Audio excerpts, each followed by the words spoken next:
Thank you. Now it's time for taking the silence prayer or meditation. Thank you very much. You may be seated.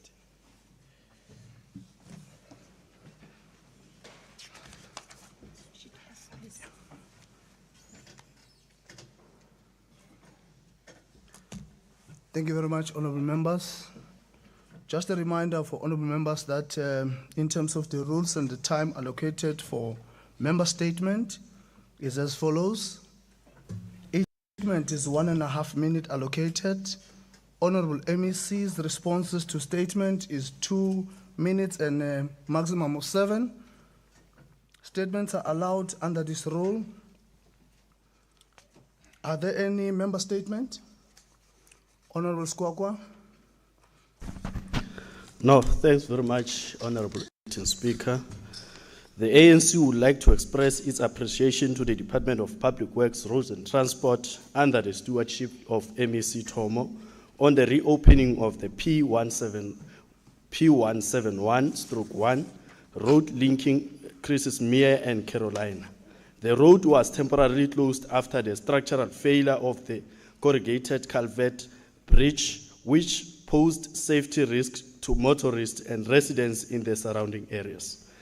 The department immediately prioritized the reconstruction of the project to restore the safe and reliable connectivity of the community, business and road users. Honorable Speaker, since Christmasmere, Carolina and the broader Gersbande region is predominantly a farming area, the reopening of the bridge will substantially support economic activities which relies on road infrastructure. Equally, good road infrastructure is an essential mechanism for growth and development as residents and business transition through our road. It is on this basis that we appreciate the department and everyone involved in the reconstruction of this bridge. I thank you, Honorable Speaker. Thank you. Now, honorable members, I will invite the honorable MEC to respond. No, thanks, Acting Speaker, Honorable Masango. Honorable Masango, let me welcome the statement and also concur with the content of the statement. This is a demonstration of our commitment to delivering sustainable services as the Department of Public Works. And I can confirm that we have committed a period of 9 months for completion of this bridge. And indeed, it was within that particular period. So we really welcome the statement and it is encouraging. Thank you very much. Thank you very much, honorable members. Honorable Mtsweni Pungane. Thank you very much, Honorable Deputy Speaker. Greetings to all the members. I rise on behalf of MK Party to bring to your attention the significant court ruling that has far-reached implications for the Mpumalanga provincial government. The Gauteng High Court has ruled in favor of Grand Valley Estate owned by conservation activist Fred Daniel against the Mpumalanga Tourism and Parks Agency, MTPA, and the Regional Land Claims Commission. Key points to consider are the following. The court order MTPA and the Regional Land Claims Commissioner to pay 306 million plus 11.5% interest backdated to November 2024 to Grand Valley Estate. The case stems from a long-standing dispute dating back to the late 1990s, where Daniel established the Nkomazi Wilderness Reserve, a sustainable game reserve covering 39,000 hectares in the Badplaas area. The court found the Daniels Conservation Project was deliberately undermined through unlawful political interference, including false land claims and intimidations. Honorable Speaker, MK Party notes with concern that the judgment has the following impact on the budget. The ruling will undoubtedly put a strain on the province's finance, diverting funds away from essential services such as education, health, and infrastructure. Your time has I thank you, Honorable Speaker. Honorable MEC.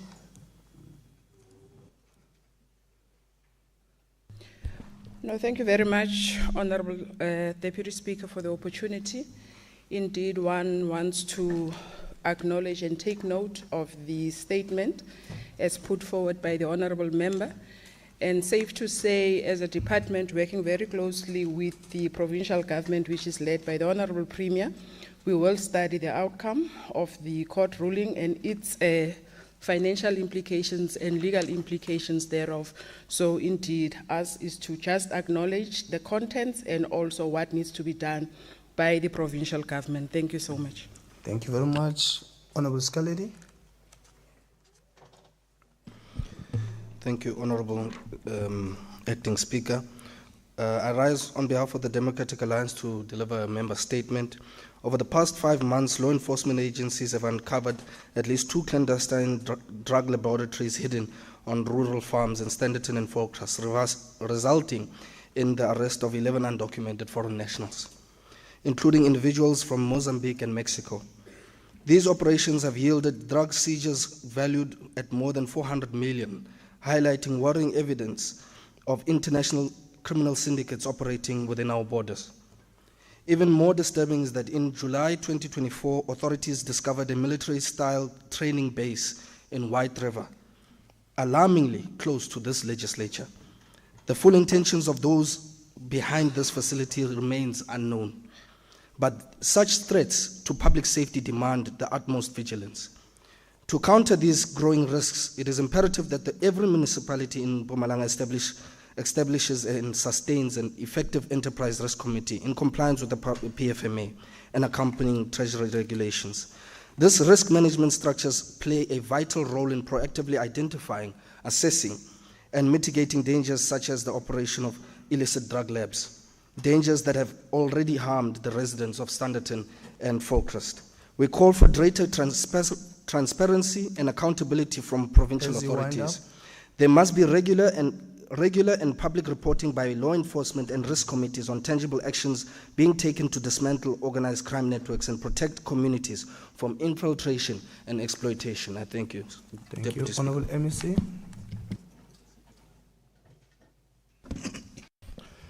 Okay, thanks, Deputy Speaker, and good afternoon to honorable members. Well, the member statement raised by honorable member there is indeed highly noted. Look, that suggests that our intelligence is there on the ground. That's an important thing that has happened over the time you've just mentioned. And we must call upon all our citizens to be vigilant. Police cannot be everywhere, but community can be everywhere. And while you do such important issues, you don't have to report regularly, because some people will just do things in a manner that is not right and will be alert. What the police must do, as they are doing, is to get information and act swiftly. And we must commend them for the good work they've done. Over 400 million discoveries, not pap and flays. It suggests the state is on course. We must commend the MEC and the police. Thank you very much. Thank you. Honorable Sidibe. Thank you, Honorable Speaker. I rise on behalf of the mighty economic freedom fighters, the only radical economic emancipation movement in South Africa, Africa, and the diaspora. Honorable Speaker, the legislature of Mpumalanga has adopted a historic motion to rename Kruger National Park, Kruger Mpumalanga International Airport, and Jan van Riebeeck Stadium in Witbank.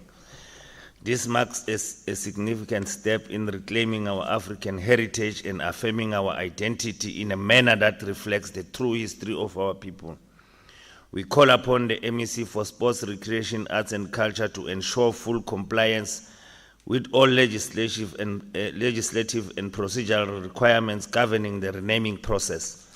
A representative committee must be established to guide this process, inclusive of SANParks, local municipalities, traditional leaders, historians, and relevant heritage bodies.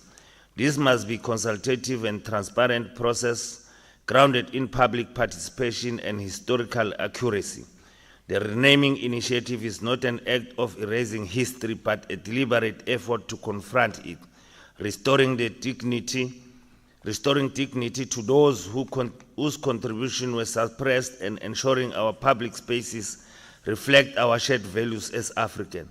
Through this act, we reaffirm, Honorable Speaker, our commitment to a just and inclusive heritage landscape that records our journey honestly, reminds us of past injustices, and inspires future generations to build a better society. I so move. Thank you. Honorable MEC.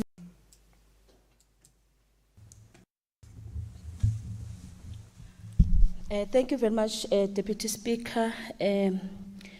The member statement is noted and safe to indicate and respond to the August House that indeed we have provincial name changing geographic committee, as well as it also resides in municipalities. Those committees will be taking that process because that process also warrants public participation to be involved into the motion raised by the honorable member. Therefore, the extra committee is not needed because that committee is the one that will be dealing with that process. Thank you so much, Honourable Speaker. Thank you. Honorable Weber.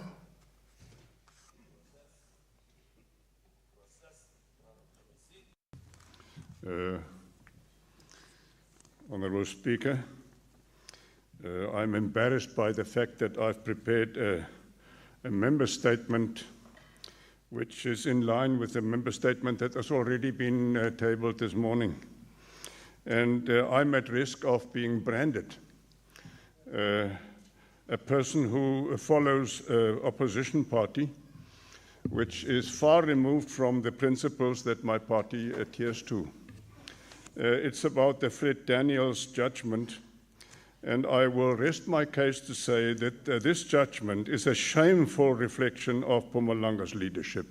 And I will not go any further because then I would repeat something which has already been put to the legislature, to this House, and it will put me in an embarrassing situation. But I rest my case to say this is a shameful reflection on Mpumalanga's leadership. I thank you, Mr. Speaker. Thank you. Honourable MEC.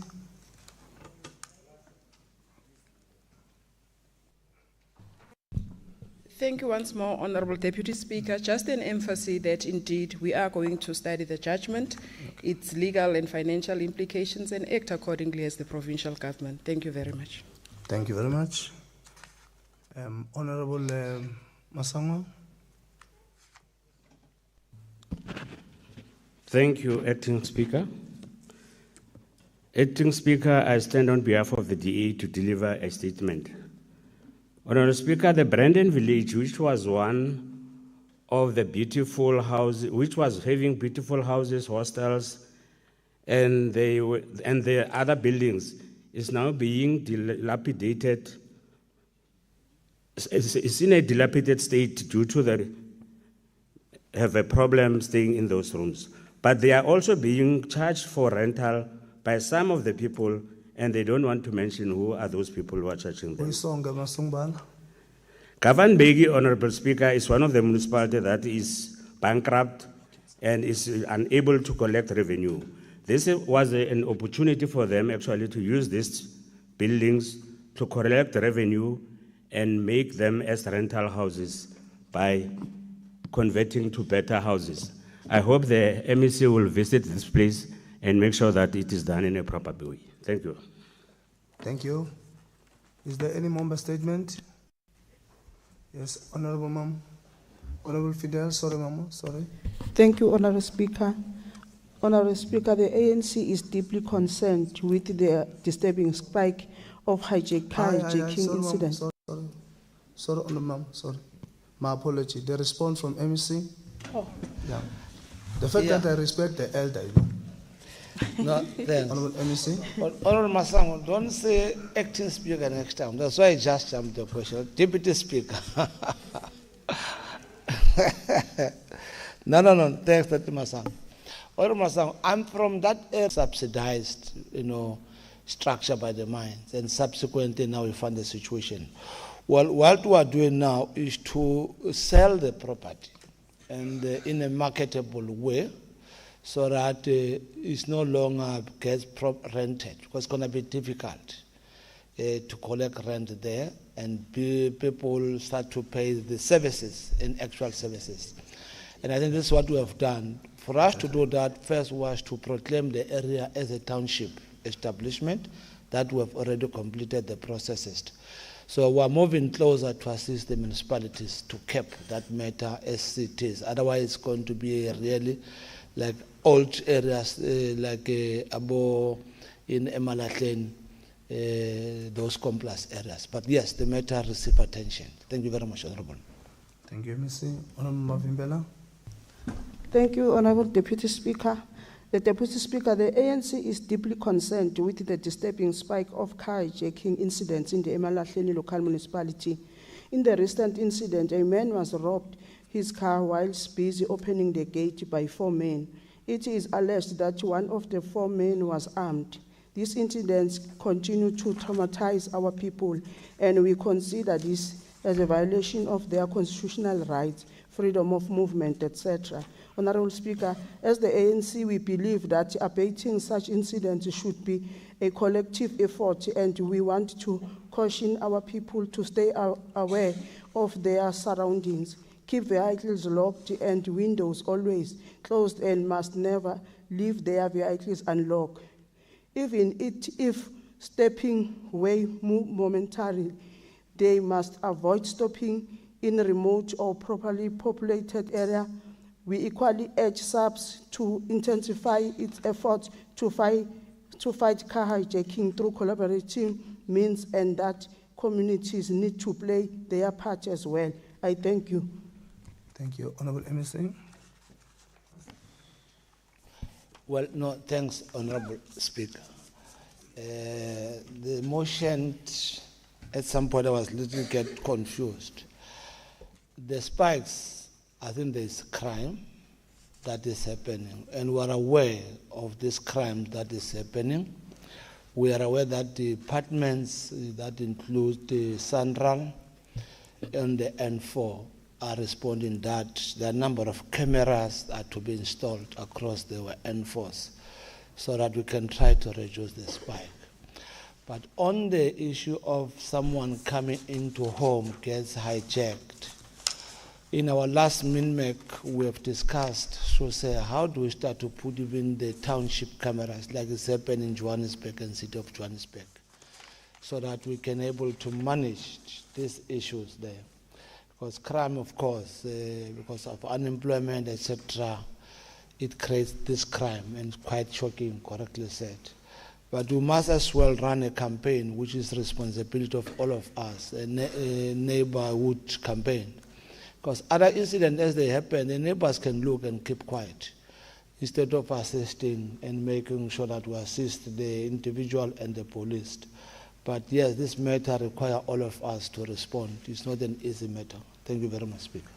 Thank you very much. That concludes our member statement. We now move to the executive. There is an executive statement in the name of the Honorable MEC for Culture, Sports and Recreation, Honorable L.M. Mabuza. I now call upon the MEC to introduce the executive statement.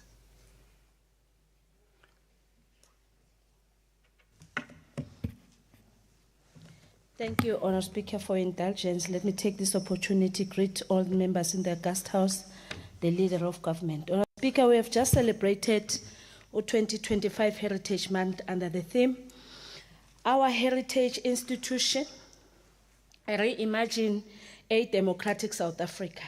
The strategic intent is to narrow the gap between policy statement and the role of heritage as our resource to build resilient communities, contribute to the priorities of the 7th administration, including but not limited to social cohesion, economic growth, job creation, and a rapidly changing world. It is no-brainer that heritage tourism is one of the fastest growing segments globally as a strategic resource to attract domestic and international tourists to our iconic sites. Also equally confirming that as a province, we are blessed with diverse and a very rich culture. To this end, and through you, Honourable Speaker, we wish to sustain the indulgence of the August House as we gear ourselves for our following upcoming strategic event. Early this morning, Honourable Speaker, we hosted a media launch for the 10th edition of Mpumalanga Cultural Experience, scheduled to take place from the 27th of November till the 7th of December 2025, in its 9th pillar, spread through across the 3 districts. This is one of the signature events which present an opportunity to showcase our ability as a province to host successful events that create opportunities for our art industry and to display the richness of our Mpumalanga diverse cultural heritage. The cultural experience has grown in stature and a magnitude to pronounce the bold vision as a beacon of cultural pride, economic stimulation, and social cohesion in this province.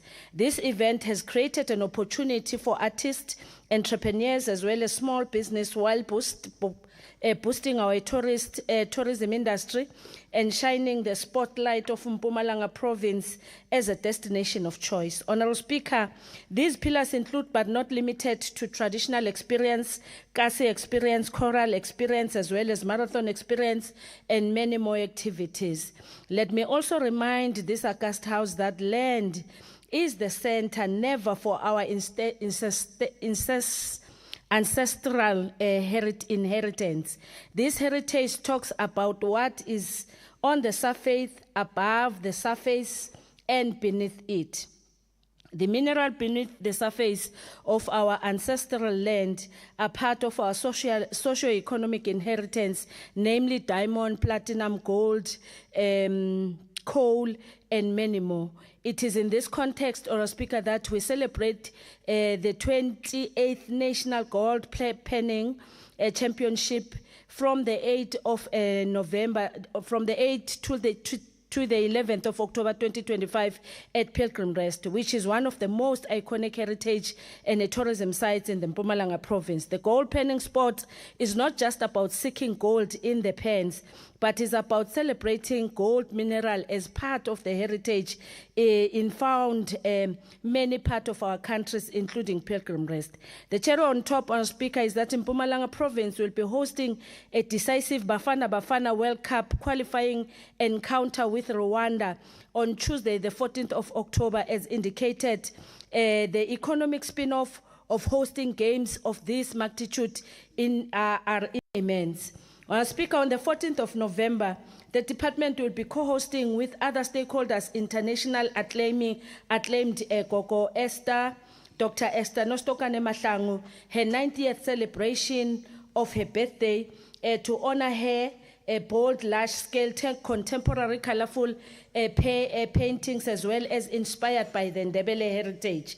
The department is planning to preserve her distinguished artistic skills to pass on from one generation to another through Khodwana Cultural Village.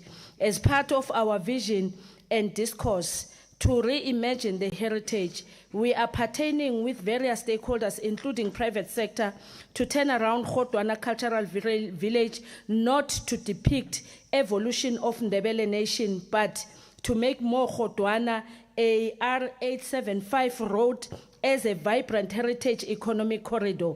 Honourable Speaker, the guidance and support of this respectable house is sacrosanct to the success of the Department of Culture, Sports and Recreation in advancing its core mandate, underscored by the promotion and preservation of our cultural heritage. Mpumalanga, the province of the rising sun, and the province that works for all. I thank you, Honourable Speaker. Thank you, Honourable MEC. I now take this opportunity and invite leaders of the following parties to comment on each, and the allocated time is a maximum of 3 minutes. The MK party.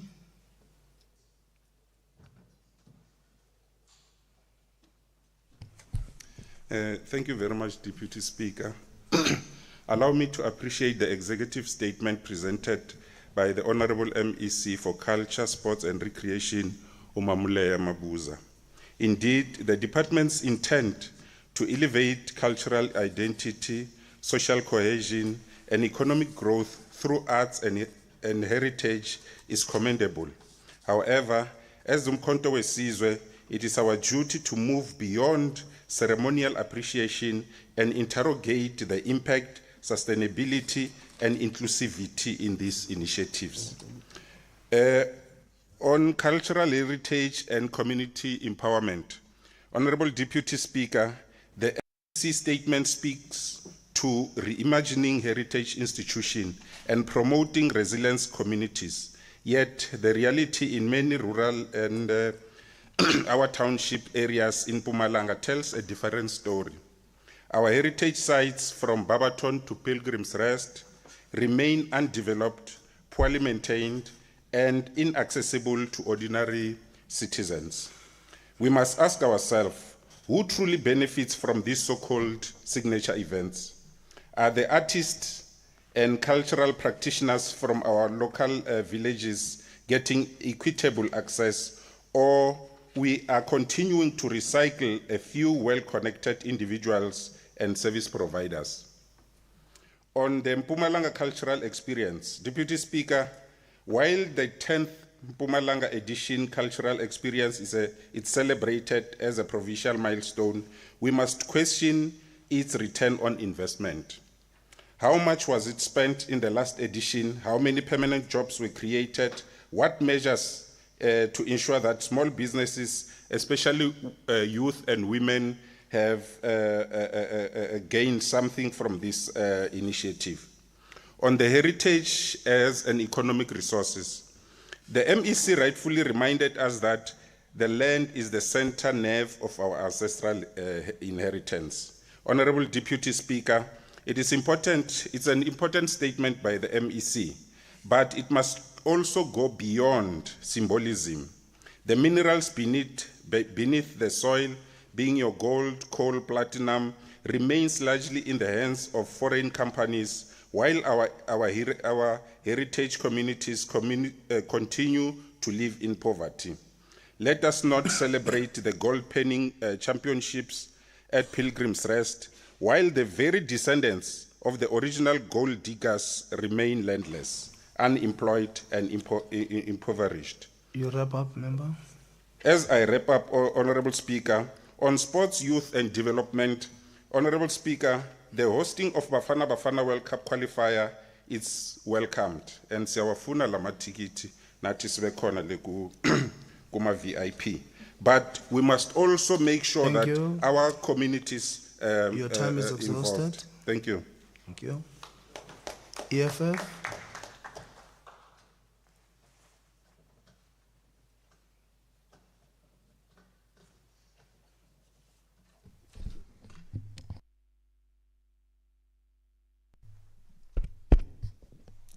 Thank you very much, Deputy Speaker. Allow us as the economic freedom fighters to remind this House and the people of Mpumalanga that when we speak of heritage institutions, social cohesion, economic growth, and job creation, we must always ask who are we speaking for? Do our people understand that this is about them and not about us as members of this legislature? Because the truth is the heritage of our people, their culture, their history, and even what we today call heritage tourism will never truly belong to them if they do not have ownership and access to the land. Heritage is not just what stands above the ground, it is also what lies beneath it. The minerals, the rivers, the mountains, and the sacred sites that carry the story of our ancestors. Honorable Deputy Speaker, the Honorable MEC, while we're welcoming your statement and the vision of events such as the Mpumalanga Cultural Experience, the National Gold Planning Championships in Pilgrim Rest, and the upcoming celebration of Dr. Esther Mahlangu's 90th birthday, we must also be frank, there remains a visible gap between the glossy plans we present here and the lived experience of ordinary people in our township and rural villages. Our people live in fear of crime, and that fear prevents them from enjoying the beauty of this province. They cannot safely attend cultural festivals, sporting matches, or even late-night concerts. Tourism thrives on safety and infrastructure, yet our roads remain damaged, our signage missing, and our local policing capacity overstretched. Even our economy, Honorable Deputy Speaker, is struggling. National growth remains below 1%, and the same stagnation is felt here in Mpumalanga. Resorts, game lodges, and cultural tourism sites that once employed 5 or 6 workers now rely on too often on a part-time basis. If we are to make heritage an economic driver, we must confront these structural problems with urgency. Still, this province is rich in history, in cultural diversity, and in natural beauty. From the long-term past to God's window, from Dasrum to Sabi, from the Matamo Cultural Village to the Hodwana Cultural Corridor, Mpumalanga has everything required to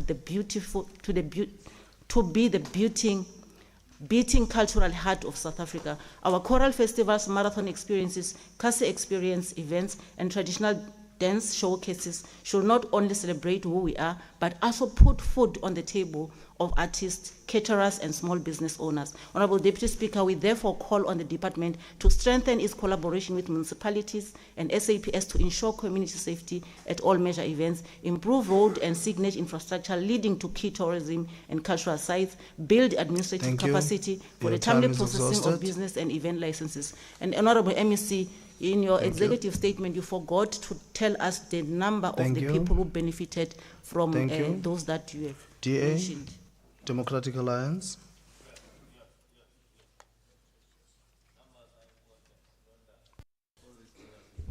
Thank you, Honourable Deputy Speaker. On behalf of the Democratic Alliance, it's an honour to react to this executive statement by the MEC. On Heritage Month, Honourable Deputy Speaker, my history, your heritage, my heritage, this is our history. As the Democratic Alliance, we like to focus on the future and we like to build on the future. As a party with diversity as one of our core values, we embrace diversity, we embrace our different heritages, and we say this is the thing that makes us as a nation stronger. So we completely agree on building on our heritage. Honourable MEC, I would like to just react on point number 3 in your executive statement on heritage tourism. We've got the Makonja Mountains in Barberton, which is a World Heritage Site, which is completely underutilized. And if we use this site better, we can really pull domestic and international tourists, and this can stimulate our economy. Of course, as the Democratic Alliance, we welcome the 10th edition of the Mpumalanga Cultural Experience. Culture and heritage is not self-preserving. You need somebody to champion it. We need somebody to drive it. We need somebody to look after it in order for society to cherish it. We love all 11 pillars, and we believe that this festival will enhance cultural pride, will stimulate economic activity, and will advance social cohesion. As the Democratic Alliance, we support this event, and we wish all organisers the best. Honourable Deputy Speaker, if you'll allow me, I just want to put on another hat for the last part of this reply. As the chairperson of the Portfolio Committee of Culture, Sports and Recreation, Honourable MEC, I cannot let it not be said that I am deeply disappointed that neither myself nor any one of the committee members or any other member of this legislature was invited to the opening of the Mpumalanga Cultural Experience this morning. Members are left out of events like this. The gold panning event starts tomorrow. Neither myself or any member that I carry the knowledge of has been invited to this specific event. Members struggle to get invited to other festivals like Inibos or the Metro Awards. Also, our rugby and soccer matches, we get invited very late or not at all. And then it makes it very difficult to attend these things. Members drive across this province to do oversight. We work hard to keep the department accountable, and we would like to be part of the events that the department hosts as well.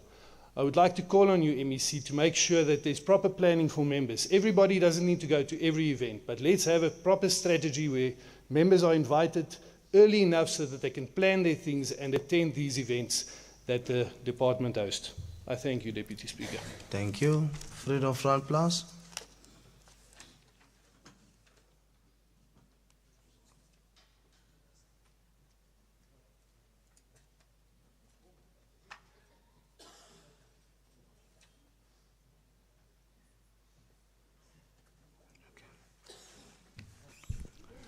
Deputy Speaker, as a young man, I was exposed to various cultures, the Zulu language and culture, which language I speak, Afrikaans, German, English.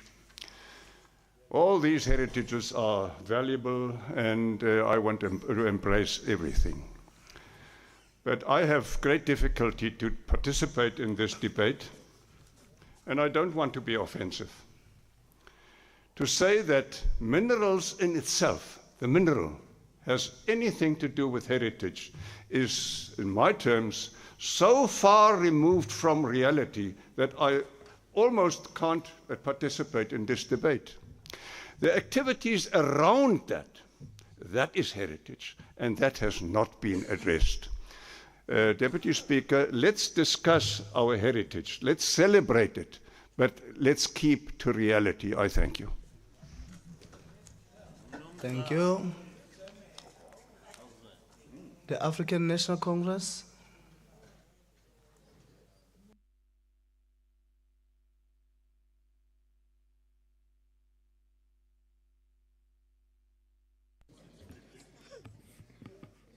Honorable Speaker, on behalf of the African National Congress, allow me to express my appreciation to the Honorable MEC for the insightful statement marking the celebration of Heritage Month under the inspiring theme, Our Heritage Institution Reimagined in a Democratic South Africa. Indeed, our heritage continues to serve as a living foundation upon which we build our identity, unity, and collective progress as a province and as a nation. Honorable Speaker, we commend the Department for positioning heritage tourism as a driver of economic participation and community empowerment. The Mpumalanga Cultural Experience, now in its 10th edition, stands as a testimony to our province's ability to leverage cultural assets, stimulate the creative economy, support small enterprises, and promote inclusive growth across 3 district municipalities. We further welcome the integration of diverse pillars from the traditional and Kasi experiences to choral marathon experiences, reflecting a holistic approach that celebrates who we are as Mpumalanga people, diverse yet united. Lastly, Honorable Speaker, we look forward to the 28th National Gold Painting Championship in Pilgrim Rest, which not only preserves our mining heritage, but also promotes tourism and local economic development in that historical town. Thank you very much, Speaker.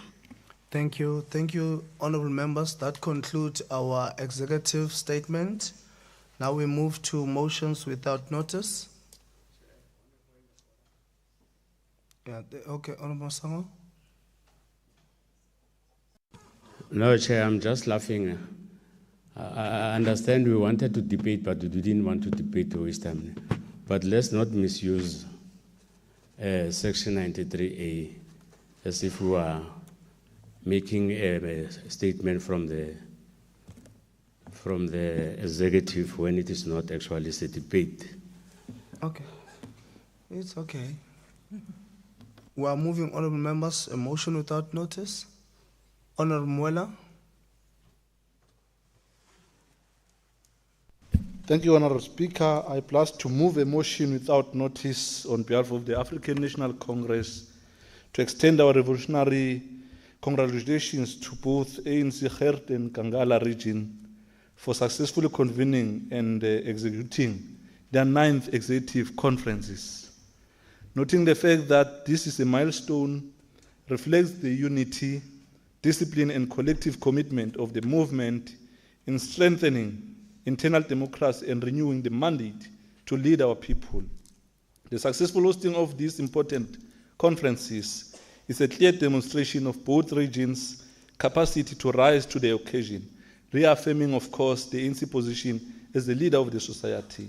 The African National Congress, as the African National Congress, we are confident that the newly elected leadership will carry forward the resolution of the conferences with dedication and integrity, advancing the struggle for a better life for all in line with the values and traditions of our glorious movement. We pledge our unwavering support as they continue to build stronger, united, and more effective ANC that respond to the aspiration of our communities. I so move, Honorable Madam Deputy Speaker. Thank you. No, it's okay. The question before the House is whether we agree to adopt the motion. Agreed. So agreed. It's a no. I said no. Yes, Honorable Ndlovu. Deputy Speaker. Deputy Speaker. Oh, there's a point of order. Okay, sorry, Honorable Ndlovu. Yes, member. Just we didn't hear the ruling of that one. I get it, there were those who said yes, and then Honorable Hrobla and this bench, they said no. But we didn't say anything at the end. Oh, no, I didn't pick up that English, but we can run that again. I will Yeah, check the answer. We need to get that I will on check record, whether it was a yes, yes, or no. Definitely. I will definitely extend. Okay. Honorable Ndlovu, you may proceed. Yeah, no, I'll come back to you. I know. But we can't pass without you telling us whether that motion passed or failed. Okay. You can't pass to another member. All right. Honorable members, the motion that has been raised by Honorable Muela. Agreed. Agreed. Okay. There is a no. Motion. There is a no. So yes, there is a no. So the motion is defeated. You want that English? Okay. No The problem. on record is not about me. No pressure. It's how Honorable it's Ndlovu, supposed we to may be proceed. done. Thank you, Honorable Speaker. I rise on behalf of the Economic Freedom Fighters to move a motion without notice. The EFF welcomed the recent pledge of 242 billion in investment into the Mpumalanga provincial economy, announced in the investment conference held in Steve Tshwete.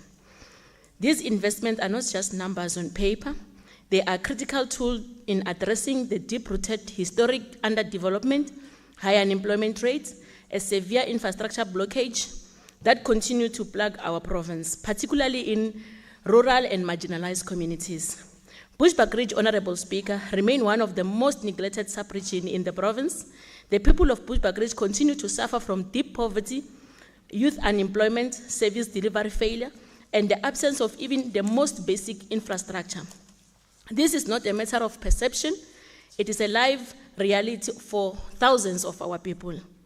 It was during the taking legislature to the people in Bushbuck Ridge that the EFF raised a motion without notice, calling for at least 10 billion to be set aside in future investment, especially for people of Bushbuck Ridge. The motion was seconded by the House, and let it be recorded that even the DA has supported the motion. We now, Honorable Speaker, call for this House and the provincial government to honor that commitment. From the 242 billion pledge, a minimum of 10 billion must be set aside for Bushbuck Ridge to fund water infrastructure, road upgrades, house development, and local enterprises. Honorable Speaker, those are not just numbers and motions. Those are the lifelines of our people. The time of neglect and of empty promises must come to an end. Okay. Failure of projects must not be promoted. Yeah, your time. I so move. The question before the House is whether you agree to adopt the motion. No. The motion defeated. But nivumile Bushmus. Senalelanda. You agree there in Bushbuck Ridge. You said you don't have money. Yes, money. Honorable Sidibe, you are disrupting the House. Proceed, Honorable Fenyane. Not you, Deputy Speaker. I rise on behalf of Umkhonto Wesizwe Party to bring your attention to the plight of Matsulu community, who are facing constant disruption to their electricity provision due to Mbombela municipality's actions. What's more concerning is that these disruptions often occur without prior notice to the community. What is concerning here is that there is the lack of notice, where the community is not informed about scheduled disruptions, making it difficult for the residents to plan and also prepare. These inconsistent challenges impact on the daily operations of community, and the frequent power outages affect daily activities, businesses, and also essential services. Honorable Deputy Speaker, the municipality's failure to communicate disruptions raises questions about the accountability and commitment to saving the community. As MK Party, we urge the MEC to intervene into this matter by ensuring that Mbombela municipality provides adequate notice. The community should be informed about scheduled disruptions through public announcement and effective means. Reliable electricity supply. The municipality should formalize some of the informal settlement and budget correctly to increase the supply to all communities and work towards ensuring reliable electricity supply to Matsulu and surrounding communities. Honorable Deputy Speaker, in closing, we are aware that this inconsistency is not only happening in Matsulu, but throughout the province. So we demand a better service for our people. Thank you. The question before the House is whether we agree to adopt the motion. Agreed. Agreed. So agreed. Honorable Scalidi. Thank you, Honorable Deputy Speaker. I rise on behalf of the Democratic Alliance to deliver a motion without notice. I call on this House to note with deep concern the persistent and worsening, deteriorating and critical public infrastructure across the province, which continues to undermine economic growth and the daily well-being of communities. During the recent TLP in Bushbuck-Ridge, it became painfully clear that the state of many provincial roads is simply unacceptable. Even elected representatives and officials were unable to reach some areas in time due to impassable roads. Such neglect not only isolates communities but also hinders service delivery, emergency response, and investment. Recognizing that resilient infrastructure is foundational to sustainable development, we move for the following: that the department must institute a rigorous performance review process for all project managers, specifically evaluating whether projects are completed on time, within the approved budget, and with the original scope being fulfilled. Furthermore, we call for the robust, consequent management measures to be applied without exception to officials and project managers who fail to perform their mandated duties as entrusted and compensated by the people of this province. Accountability must not be negotiable. Those unable or unwilling to deliver must face the appropriate disciplinary action in accordance with the public service regulations. I so move. The question before the House is whether we agree to adopt the motion. Agreed. Yes. I repeat, the question before the House is whether we agree to adopt the motion. Agreed. So agreed. Honorable Makabane. Honorable Deputy Speaker, thank you very much. I, Ivan Tomizotwa Makabane, the Chief Whip of the Majority Party, moves the motion without notice that the House notes that the reports of the Oversight Committee on Legislature and Premier's Office on the Public Administration Management Amendment Bill B10B of 2023 shall be tabled for consideration by this August House. Number 2, further notes that Rule 118, number 2 of the Rules and Orders provides that the report of the committee must be circulated to all members at least 24 hours before the debate. I therefore move that the House adopts a resolution in terms of Rule number 4, subsection number 1, to suspend the provision of Rule number 118, subsection number 2, and allow the report of the Oversight Committee on Legislature and Premier's Office to be tabled for consideration by the August House during today's sitting. Honorable Deputy Speaker, I so move. Thank you. The question for the House is whether we agree to adopt the motion. Agreed. So agreed. All members? Yes, Masango. Thank you, Speaker. Speaker, noting that during the TLP, the Department of Hoxta is building about 500 rural housing projects in Bushbuck-Ridge since 2017 at different places. They have so far completed 417, and those incomplete is 83. Further noting that some of the beneficiaries pass away while waiting for their houses. And some children have already started to build their own houses on those stands. Also, Honourable Speaker, noting that we were told that some houses are inaccessible and that leaves much questioning to be answered. Just one simple answer is how the contractor and officials reach these places. Honorable Speaker, the house we saw or visited and had a meeting inside is well built, to be honest. However, Honorable Speaker, we cannot take 8 years to complete 417 houses. I therefore, Honorable Speaker, move that the department seriously beef up its monitoring system. Secondly, the integrated development plan is implemented accordingly. Lastly, the district or municipality construct roads to those inaccessible houses so that people can access them. I thank you, Speaker. The question before the House is whether we agree to adopt the motion. Agreed. Agreed. So agreed.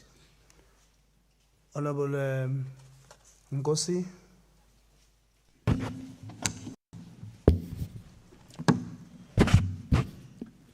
Honorable Deputy Speaker, the African National Congress rises with deep sorrow to move a motion without notice on the passing on of Comrade Natim Tetwa, noting that Comrade Natim Tetwa, a dedicated public servant and a leader who devoted much of his life to struggle for freedom, justice, and betterment of our people, passed on the 30th of September 2025 in Paris, France, at the age of 58. Further noting that Comrade Nati served our country with distinction in various capacities, including as a Minister of Police, Minister of Arts, Culture, and later Ambassador. Throughout his years of service, he demonstrated an unwavering commitment to the values of democracy, transformation, and nation building. His leadership, humanity, and contribution to the development of our democratic institution have left an inedible mark on the political landscape of South Africa. His passing is not only a loss to his family and loved ones, but to the entire nation. Honorable Deputy Speaker, we salute this fallen giant and extend our heartfelt condolences to his family, friends, and all those inspired by his life during this time of mourning. His legacy as a stalwart of the anti-apartheid movement will continue to inspire future generations. May his revolutionary spirit rest in perfect peace. I so move, Honorable Speaker. The question before the House is whether we agree to adopt the motion. Agreed. So agreed. Yes, Honorable Demander. Thank you, Honorable Speaker and Honorable Members. I rise on behalf of Umkhonto weSizwe Party to condemn the horrific accident that occurred on the N4 near Malelane, Mpumalanga, which tragically claimed one life. Our thoughts and prayers go to the family and loved ones of the deceased. As the festive season is approaching, Honorable Speaker, our roads are slowly becoming notorious and the number of accidents are increasing. The condition of our roads infrastructure does not make the situation better.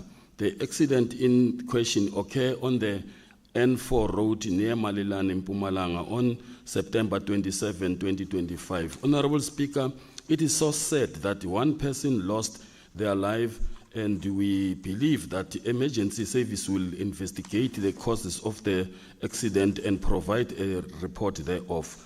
MK Party would like to call for improved road safety. Hence, we urge the authorities to take necessary measures and prevent such accident in the future.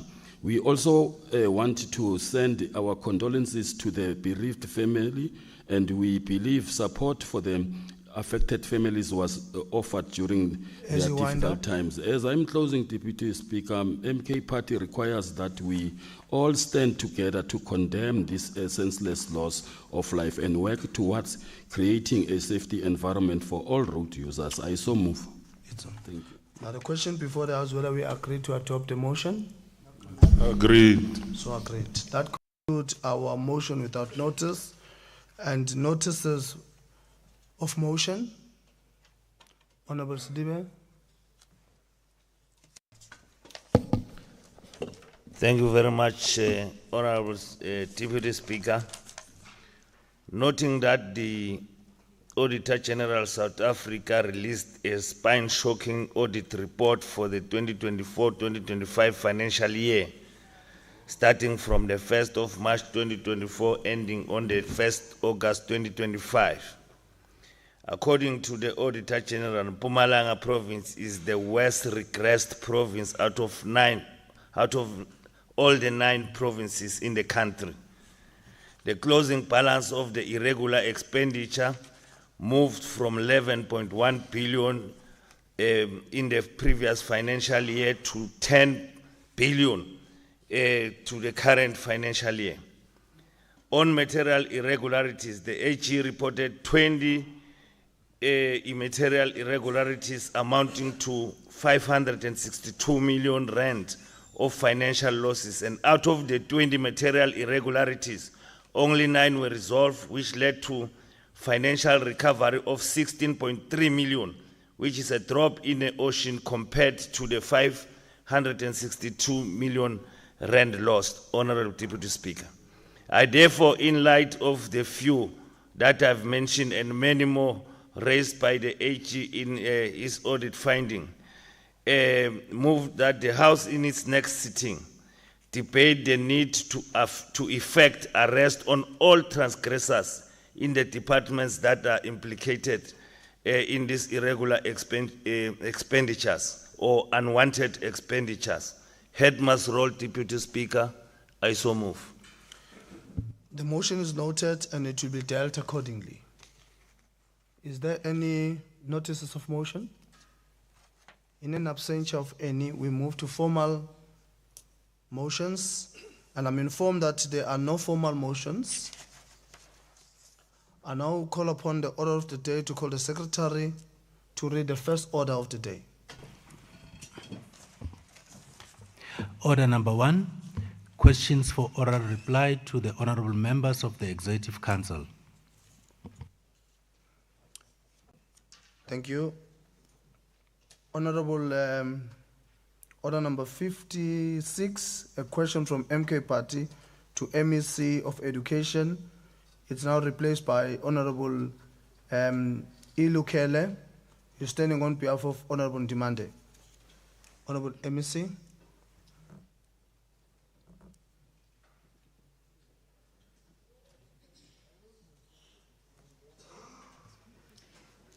Thank you very much, Honorable Deputy Speaker, for this opportunity. I'll zoom straight to the question. Question number 56 by Honorable Ndimande of MKP to ask MEC Education. In most of our schools, there are enormous challenges ranging from the drug problems and bullying of our children. The lack of discipline in our schools, both from the learners and the teachers, is a concern. What specific measures will the department implement to prevent drug abuse among learners, and how will you ensure that schools are safe and drug-free environment? The response from the department is that we are in a process of procuring drug testing devices and metal detectors. Coupled with the distribution is to train our school safety committees, especially on schools that have been identified as hotspots. Deputy Speaker, the department is further intensifying its program of ensuring that schools are safe environment by working with SAPS on an unannounced search and seizure on the same schools that we have referred above, the one that we have said are identified as hotspots. The second question says that what strategies will the department employ to address bullying in schools, and how will you support learners who have been affected by bullying? In line with the National Framework for School Safety and Safety Protocol that was signed by the Ministers of Safety and Security and that of Basic Education, the department is working with the Department of Community Safety, Security and Liaising, Department of Social Development, the Department of Health, and the SAPS in implementing the integrated framework that we are speaking about. On quarterly basis, these departments will meet to reflect on resolved challenges around bullying and the support provided further. They meet to discuss on emerging bullying cases. There is a consultative structure which is called the Provincial Consultative Forum, wherein these departments meet with the SGB associations to deal with governance issues in general, and among the same issues are matters of bullying, analysis, and causes and effect, with a view to refer serious cases to the department wellness. This platform is also used to engage a collective approach to resolve bullying in our schools. The next question is what support services will be provided to learners who are struggling with drug abuse or bullying, and how will the department work with parents and caregivers to address the issues? Our response is that the department is implementing the following programs to support learners, parents, and caregivers who are faced with abuse and bullying. The first one is psychological support. On this psychological support, we provide learners with awareness campaigns which are implemented in collaboration with SANCA, Department of Social Development, and the Department of Health. The other support is therapeutic interventions, which is done for learners, and referrals are made for rehabilitation purposes for those that are already using the substance. For bullying, psychoeducational talks with learners together with NICRO and Department of Justice are done at school level, and the therapeutic services are offered to learners that are involved in bullying as both victims and perpetrators. We also provide life skills to our learners. There is an integrated care support that is a 3-day operation which is done with DSD, SAPS, and Department of Health. This operation mainly targets the hotspot areas in our communities, and parents are also taking part in this. These operations targets the hotspots, as I indicated, where parents are taking part.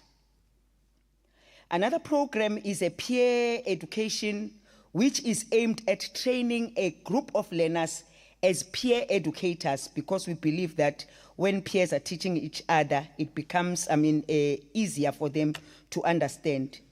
After training, they are expected to establish their clubs, which are led by learners for the learners. The department is working with Soul City on the campaign which is known as Soul Buddies, targeting advocacy against drug abuse. So I submit, Honorable Deputy Speaker.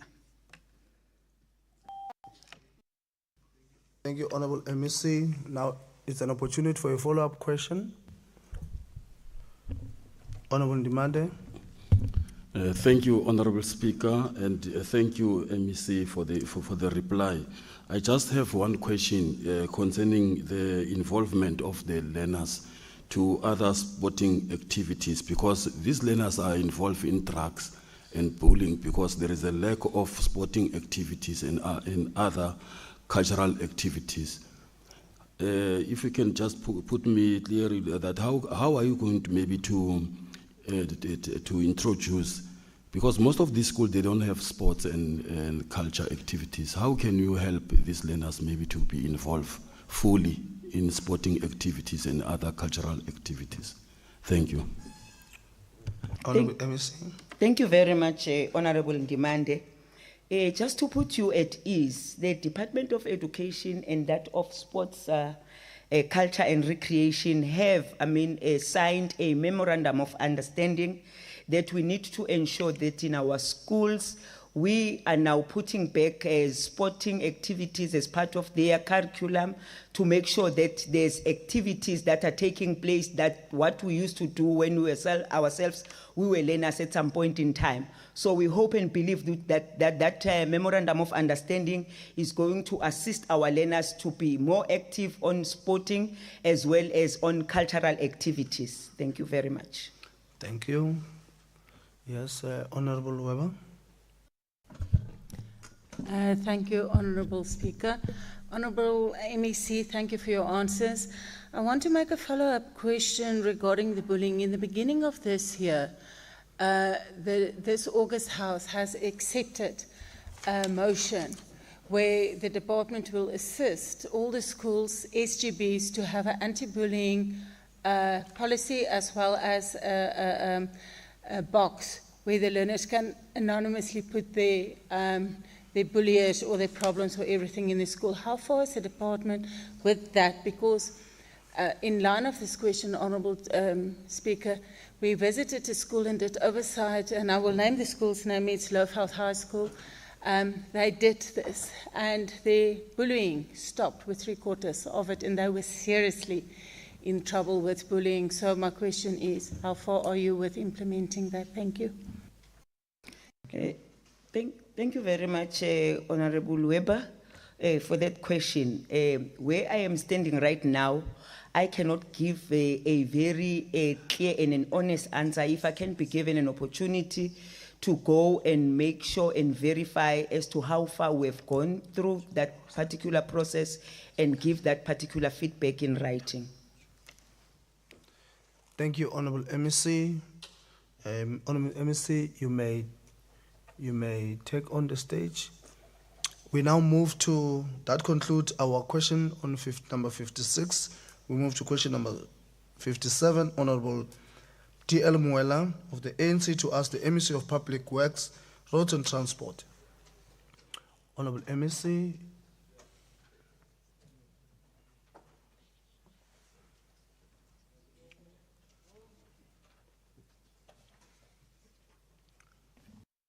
Thank you very much, Deputy Speaker. The Honorable D.L. Moela from the African National Congress to ask the MEC for Public Works, Roads and Transport. One of the economic cornerstones of our province is tourism. It contributes to economic growth and job creation.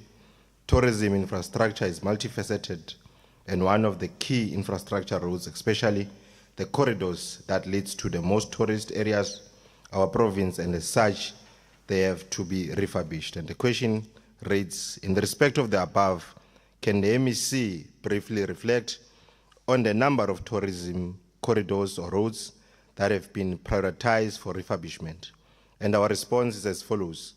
Major tourism roads were identified around the major tourism hubs in the province, and also considering the traditional tourism corridors. The hubs are as follows: Vakestrom, Chrissismere, Barberton, Nelspruit and White River, Loskop Dam, Water van Boven, Graskop, Dalstrom, and Manzana. There are 5 tourism corridors, Honorable Deputy Speaker: Liberation Heritage Routes, Genesis Routes, Highlands Routes, Panorama Routes, Heritage Routes. The Panorama and Heritage corridors are currently receiving the intervention in the current financial year, which is 2025-2026. The following question, which is question 2, reads, can the MEC give an indication on the number of roads that have been attended or receiving attention thus far? And our response is that the department has made a provision of 299 million towards the maintenance, rehabilitation, upgrading and safety improvement of tourism routes. Under maintenance projects, there's a special maintenance on road D3932 between Tulamahash and Manyelet. Another one is resealing on road P170/1 between Graskop and Limpopo border. Under rehabilitation projects, there's rehabilitation of road P33/4 between Hazyview and Sebi from kilometer 36 to kilometer 43, which is phase 2, which is about 7.7 kilometers. Another one is rehabilitation of road D2950 from R571 past Mananga, which is phase 1, and we have done 6 kilometers. The last one under rehabilitation is rehabilitation of road P171/1 from P181/1 near Mashishing to D212 and D2630 towards Rosinekal and Skukune phase 1 and phase 2, which is about 18.9 kilometers. This is the one that we're doing in partnership with the mines around there. Under upgrading projects, we are doing 3, and these are the following roads: upgrade of route D4407, D4409, and section of D4416 between Hlubugan and road P1 97/1 near Veverdin, which is 15.6 kilometers. Another one is upgrading of road D4382 between Belfast and Justicia, which is about 13.60 kilometers.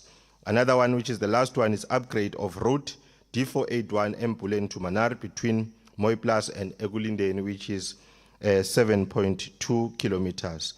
The under safety improvement program is safety improvement and sectional periodic maintenance on tourism routes and improvement program, repair of slip failures on P180/1 from Macharasdorp to Bad Plus. Therefore, a number of roads, Deputy Speaker, are receiving attention through various interventions to bring the tourism roads to an acceptable condition. The last question reads, can the MEC shed some light on whether the provincial government is working with the respective municipalities which are tourist attraction or other state agencies such as SANRAL on revamping these roads? And our response, Deputy Speaker, reads as follows. The department is engaging with various municipalities through the district development model, which is the DDM, which will be implemented through a collaborative process aimed at developing a one plan for all district municipalities and other spheres of government. Each district will develop a long-term government agenda in their spaces and unpack at least the following development issues: supporting local economic drivers such as tourism, coal haulage, farm roads and inter-provincial roads, and addressing service delivery in municipalities such as access roads and culverts. Then our last response is that the department is working with district municipalities through governance arrangements such as integrated development plan, and such collaboration is ongoing, including current status on G20 road infrastructure. Thank you very much, Honorable Speaker. Thank you, Honorable MEC. I now invite Honorable Muela for a follow-up. Thank you, Honorable Deputy Speaker. Let's acknowledge and appreciate the responses provided to this presidium by Honorable Thulasizwe Simon Tomo. He has responded very well, Chair. We are comfortable where we are. We just want to say, well done, young man. You are doing very well. Thank you very much, Honorable Speaker. Thank you. It's okay. Now I invite a follow-up question. We are not sure about the young man, Deputy Speaker. I must withdraw and give the perfect name. Yeah, well, young man, we don't have young man. Yeah, let's in check this with house. the MEC whether is. No, we have Honorable MEC? MEC, not young man. It must You be want to corrected. respond on the young man issue? No. Okay. Honorable Scaledi? No, thank you, Deputy Speaker. Deputy Speaker, through you, I just want to find out, Honorable MEC, with regards to you choosing the routes or the roads that needs to be maintained, what criteria are you using to choose which roads get prioritized within the province for maintenance? Thank you, Deputy Speaker. Thank you, Honorable MEC. No, thanks, Honorable Deputy Speaker. Ordinarily, as a department, we do what we call an assessment of our roads to look into roads that are in the bad state, risk, and so on and so forth. So we measure priority based on the condition of that particular road. But also, there are roads that we engage, especially with regards to roads, and in line with this question, that are tourism roads where we engage with the Department of DDET for them priority. But ordinarily, we'll have our own assessment as the department just to do assessment, then prioritize based on that. And of course, in line with the budget that will be provided for that particular financial year. Thank you, Honorable MEC. Honorable Scaledi, can you switch off your mic, please? Thank you. Honorable Masango, is that a follow-up question, right? Thank you. Please, Honorable Deputy Speaker. Honorable MEC, I just want to know, I can see on the road there are many roads that you are doing. We call it pothole patching and all those things. Are there any roads that you are currently resealing so that they become proper roads rather than just a pothole patching? Thank you. Thank you, Honorable MEC. At the current moment, Honorable Deputy Speaker, we are doing a number of resealing projects in the province. I think there are about 15 for now, but I cannot be able to outline them one by one. Probably one can provide for this particular quarter a written response in terms of the roads that we have done for these 2 quarters that we have exhausted as the 7th administration for this financial year. But we are doing resilience, and there is positive feedback from the different communities where we're doing this resilience. Thank you, Honorable MEC. I would like you to remain standing there. The advice I've got on the question number 58, that is asked by Honorable E. Makabane, to ask the Honorable MEC of Community Safety and Security. You will be responsible to respond on behalf of the MEC. No, thank you very much once more, Deputy Speaker. The Honorable E.N. Makabane from the African National Congress to ask the MEC for Community Safety, Security and Liaison.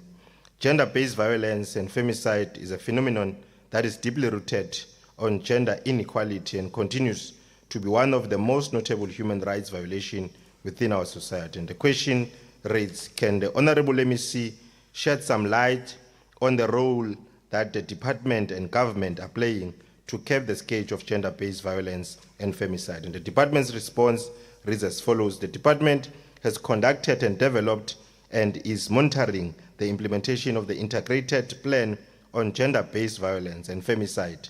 The GBVF plan is implemented by all the departments, local municipalities, and civil society. The plan is part of the 365 days of activism on violence against women, children abuse. Quarterly reports are produced on the implemented activities such as educational awareness campaigns, advocacy campaigns, and commemoration of international days to highlight the gains and challenges experienced by these vulnerable groups.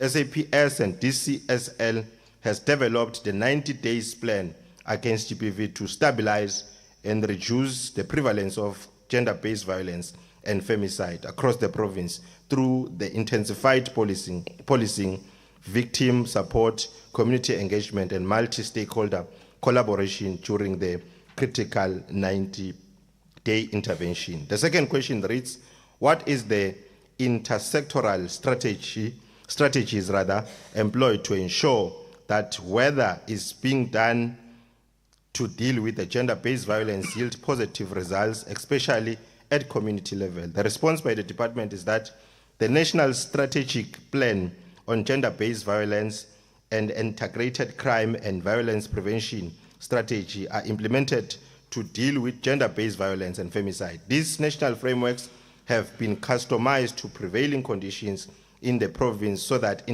targeted interventions that are yielding results are implemented. The MEC for Community Safety, Security and Liaison will monitor the implementation of this provincial framework through the Justice, Crime, Policing and Security Cluster and Joint Management Forum.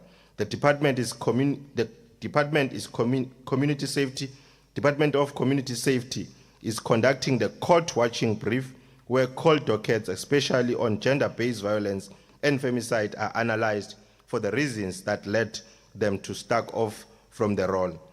Where there are investigation gaps, recommendations are made for the case to be re-enrolled in the court.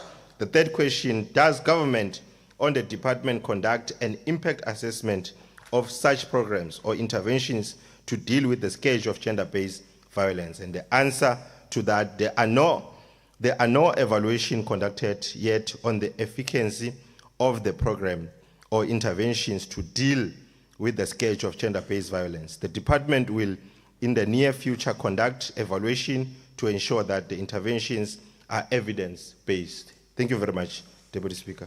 Thank you, Honorable MEC. I will invite Honorable Makabane for a follow-up question. Thank you very much, Honorable Deputy Speaker. And let me take this opportunity and thank the responses from the department. I am satisfied in terms of the responses. Thank you. Thank you. I now invite members for follow-up question. Honorable Weber. Thank you, Honorable Speaker. I would like to know, especially with point 10, where the intersectoral strategies that you're talking about and to the community, that many of our gender-based violence is from higher officials, people in power. Does that strategies include awareness campaigns and the police equip them to actually address these officials that they sometimes work for? Thank you. Let me see. No, thanks, Deputy Speaker. At this stage, and in my position, I may not have probably an adequate answer to that, but I like to believe that it does cater for that. However, let me just commit that the department will provide a written response to the member in question. Thank you, MEC. We invite another follow-up if there's any. Thank you, MEC. We now move to question number 59. The Honorable J. Malachi from EFF, who's been requested to be represented by Honorable N.T. Ndlovu, will stand on behalf of him in regard to the question concerned to ask MEC of Cooperative Governments and Human Settlement and International Affairs. I thought I gave Mpumalanga no more. Yeah, no, you're represented by yourself, Honorable Ndlovu, the list I got. Yeah. Thank you, Mr. Okay, no, thanks, the Deputy Speaker. Honorable R.J. Malachi, EFF, to ask the MEC for Cooperative Governance, Human Settlement and Traditional Affairs. A number of municipalities in the province, including Nkomazi local municipality and Mkondo local municipality, failed to pay salaries and other benefits due to their employees. These municipalities have also been rocked by allegations of ghost workers. Has the Honorable MEC and his department instituted an investigation to establish what were the causes or reasons that may have led to these municipalities fail to honor their salaries obligations? And our response is, in terms of Nkomazi, department instituted an investigation on the failure of the municipality to pay salaries. The investigation showed that there was financial mismanagement in the municipalities, and the cost of employees was 51%, which is indeed above the norm of 25 to 40 or to 40% of total expenditure. Department has further instituted an investigation in terms of Section 106B of the Municipal Systems Act to investigate the issues of administration in Nkomazi local municipality. We have as well checked in terms of how much they have not paid the workers, and we investigated the matter and we discovered that it was the month of June that they could not pay the other third parties, but they were since paid by the 7th of July, those other parties. And as of now, all other parties and benefits are paid. Insofar as Mkondo is concerned, the department has investigated the reasons for the late payment of salaries at Mkondo local municipalities, which was concluded that the bank-related error created the problem. The municipality paid all salaries and benefits on the 26th instead of being paid on the 25th of the month. So in that regard, the benefits were all paid. Have the MEC and department investigated allegation of ghost workers in these municipalities? Yes, we did investigate, and we have equally received the report. On the 25th of July, as well on the 1st of August, there was a verification done by the municipality in the community wall. Nkomazi local municipality has conducted as well the staff verification procedure to determine that all employees paid are employed by the municipalities. The municipality confirmed that there are no ghost employees stemming from the staff verification processes. As we speak, Nkomazi scored 1,425 employees, and they were since verified. If yes to the above question, that means if yes to the above questions, what were the findings and how is the MEC and department going to resolve these issues affecting the municipalities? Department was given assurance in this case by the municipalities in terms there are no ghost workers, and they have since employed a system where employees, they must put their biometrics finger to avoid any ghost worker whatsoever. What other mechanisms are you considering in implementing to fight corruption in these municipalities? Department has appointed an investigator to investigate the issues of maladministration in Nkomazi. Upon the recommendations of the investigator, the department will recommend improvements in internal controls and oversight by the municipalities so that we avoid these incidences to occur in the future. Thank you, Speaker. Thank you, Honourable MEC. I now invite Honourable Ndlovu for follow-up question. Thank you, Honourable Speaker. I am covered. Thank you. Thank you. I now invite honourable members for further follow-up questions. Let me take Honourable Masango. Thank you, Chair. Deputy Speaker.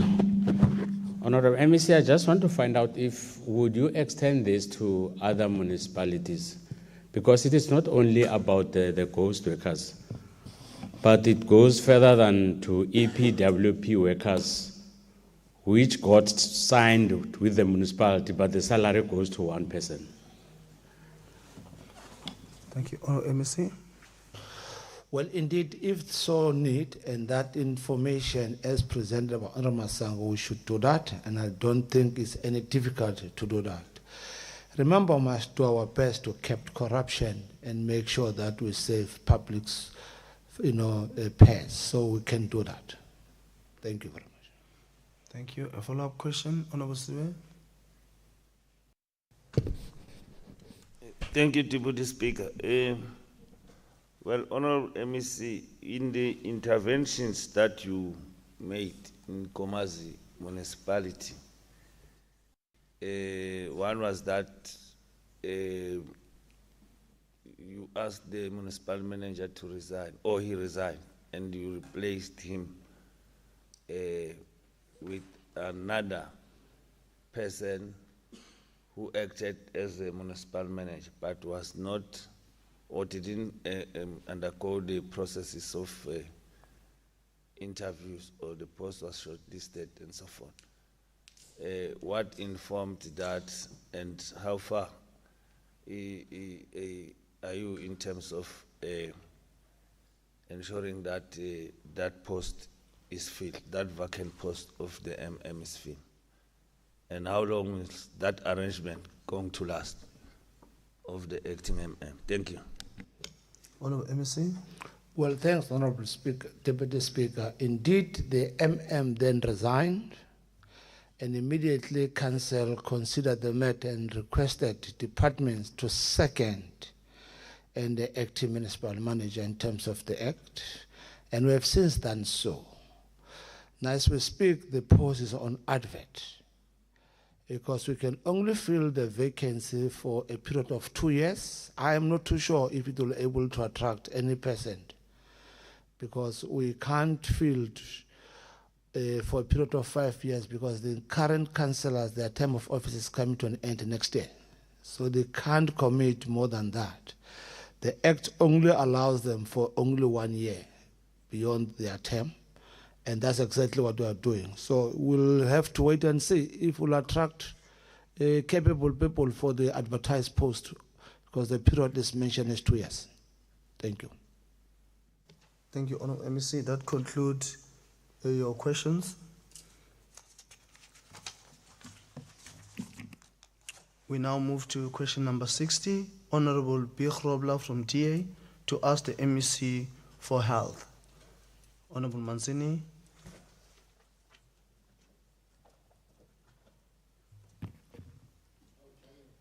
Thank you, Honorable Deputy Speaker.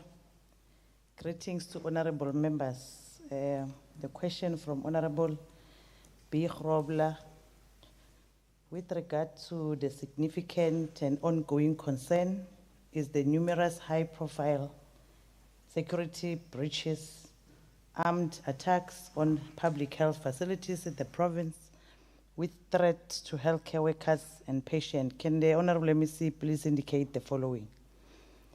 Question number 1. In the 2025-26 financial year, can the MEC state how much has been budgeted for in security at the provincial healthcare facility and give a brief plan on the rollout thereof? The response is that for this financial year, budget of 7 million for security at the provincial healthcare facility is budgeted for, and the department is planning to install below the 4 facilities identified high-risk facilities that operate 24 hours in the current financial year, which is Clarinet, Moloto, Dwaslop, and Matsulu CC. These are 24-hour clinics. The second question, in 2019, former Premier Refilom Tsipane made a commitment to install security cameras and turnstiles in all healthcare facilities. Can the MEC give a list of all hospitals where this installation have taken place and if the cameras are in working condition?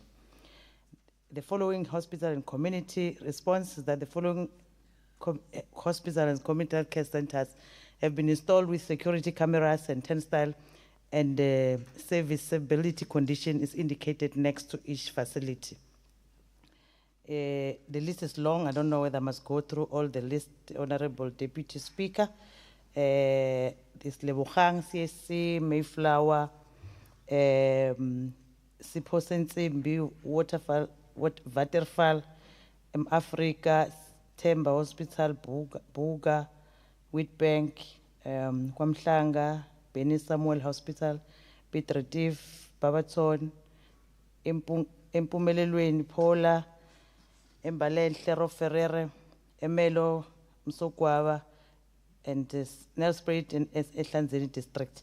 In terms of whether they are working or not, they are all working, but sometimes you'll find that there are challenges in terms of they need maintenance. That's what we do. That is an ongoing process that we are doing. But most of them, if not all, they are fine, working condition, but we must do maintenance in terms of the security in those facilities. In the third question, the last 3 financial years, how much was budgeted for security update and how much was spent? 2023-24 financial year, it was 5.6 million. 2024-25, it was 11 million. 5.630 in 23-24, 24-25, 11.928. 2025-26 is 7 million. And the fourth question, can the MEC state in the last 3 financial years how many healthcare facilities have become victims of crime and violence, and how many healthcare workers as well as security officers were injured during these incidences? Can indicate that 8 healthcare facilities have become victims of crime and violence, and also indicate that 1 Poland Sika's healthcare worker were injured during incidences of crime and violence. The number of security officers injured during incidences of violence can be accounted for by the Department of Community Safety, Security and Liaison because it falls under the department mandate, but that information I think we can get it. And the last question, please indicate, the 5th question, please indicate how many patients or by standard were injured during this incident. No patient were injured according to our record during the incidences of crime and violence, and there were no by standard that were injured during incidences of crime and violence. Thank you, Deputy Speaker and honorable members. Thank you, Mr. I now invite Honorable Grobler for a follow-up question. Thank you, Deputy Speaker, through you. MEC, thank you for the answer. I can't write that quickly, so Deputy Speaker, can I just ask that that is submitted in writing as well, but no follow-ups. Thank you. Thank you. I think it's fine, MEC. Yes, Thank it's you. fine. I'll forward the list. A follow-up question, if there's any. Thank you, MEC. You may take a seat. We now move to question number 61.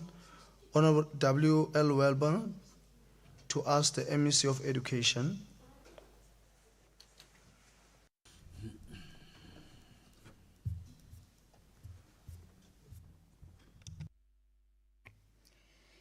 Thank you once again, Honorable Deputy Speaker. The question from Honorable L.W. Weber to ask the MEC for Education regarding the scholar transport eligibility and provision in Mpumalanga. How many learners in Mpumalanga currently are qualify for scholar transport based on the national minimum distance policy of 5 kilometer plus for primary and 10 kilometer plus for secondary? Our response, Honorable Weber, is that there are 83,978 learners on our mainstream schools that are qualifying, and there are 5,997 that are in our special schools that are also qualifying. So out of those who qualify, how many learners are currently receiving the scholar transport services? Out of the 83,978 that are qualifying, Honorable Weber, from a mainstream, we are servicing 72,603, and out of the 5,997, we are servicing 2,397 on the special education needs learners. So the next question says, what are the main reasons for the gap between the number of qualifying learners and those that are receiving the service? The gap is due to budgetary constraints, and we are now considering the most neediest learners that are identified for the provision of the scholar transport services. The next question says, what measures are being taken to expand the scholar transport coverage to all eligible learners? Our response is that the department has established boarding schools, and small schools are being identified for placement at the boarding schools, so that we close those smaller schools and we minimize any scholar transport that has to go to those schools. So the department is also expanding allocation of additional classes or classroom to mitigate the transportation of learners from overcrowded schools to where learners may find space. So this will reduce the need for scholar transport, and the available vehicles will be reallocated to cover all the deserving learners. We also have the Shovagalula program, which is also used to allocate to those deserving learners to also mitigate this shortfall that we are having. The next question, is there a monitoring mechanism in place to ensure that scholar transport is provided consistently and safely to our qualifying learners? Our response is that the Department of Public Works, Roads and Transport is responsible for ensuring that there is effective monitoring of the roadworthiness of our vehicles that are transporting learners, and the verification of whether the drivers have the necessary documentation like your professional driving permits. That is what they are making sure that their drivers are having.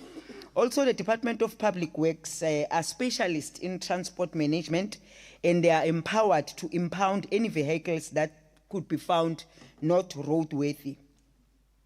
They have also scheduled to inspect the vehicles' roadworthiness within intervals of 6 months.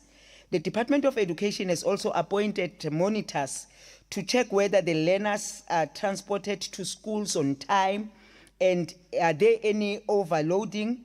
If there's any, it will be reported and brought to the attention of the Department of Public Works. Collaborative verification of routes is done where there is a contestation of deserving and non-deserving learners in relation to distances from their homes to school. Thank you very much. I'm submitting, Honorable Deputy Speaker. Thank you. Honorable Weber for a follow-up question.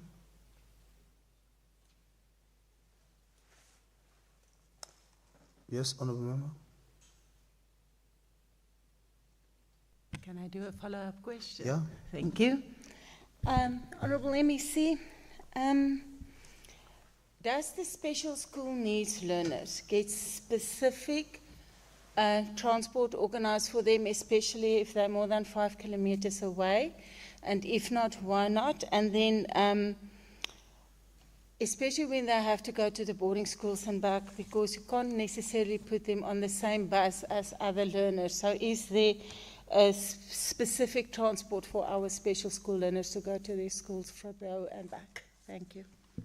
Thank you very much, Honorable Weber.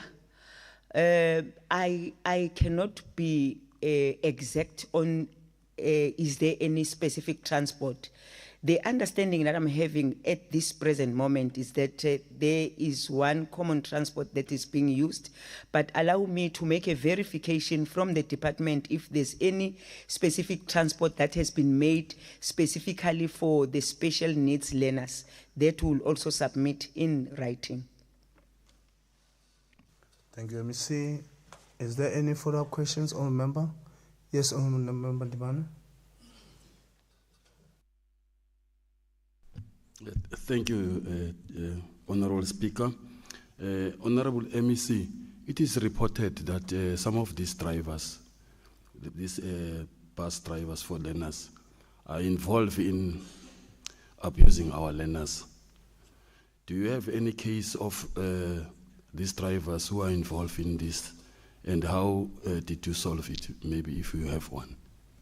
Thank you. Thank you very much for the question, Honorable Ndimande, which is a very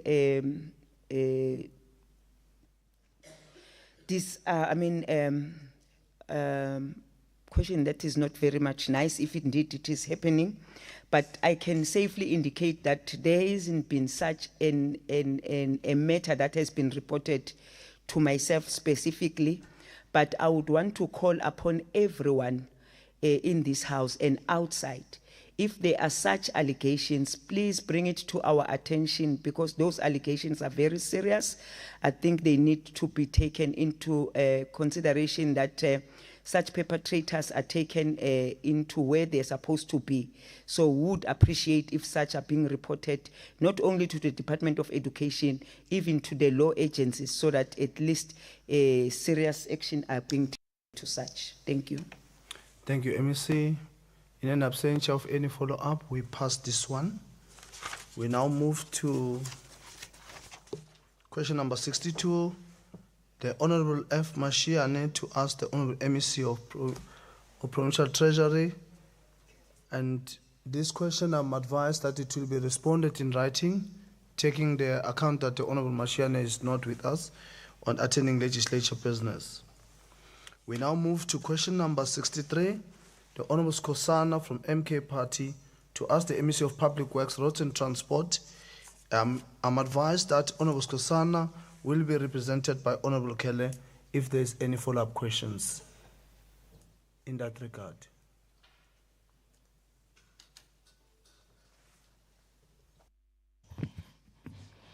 Thank you very much once more, Deputy Speaker.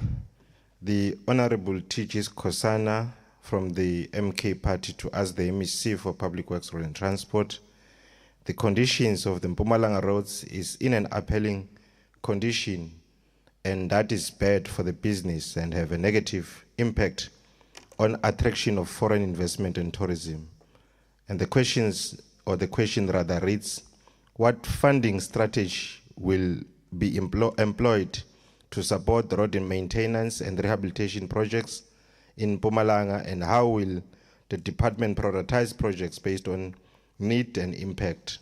And our response is that the department allocate approximately 25% of the allocated budget from the provincial road maintenance grant for rehabilitation activities, which include surfacing or block paving of gravel roads.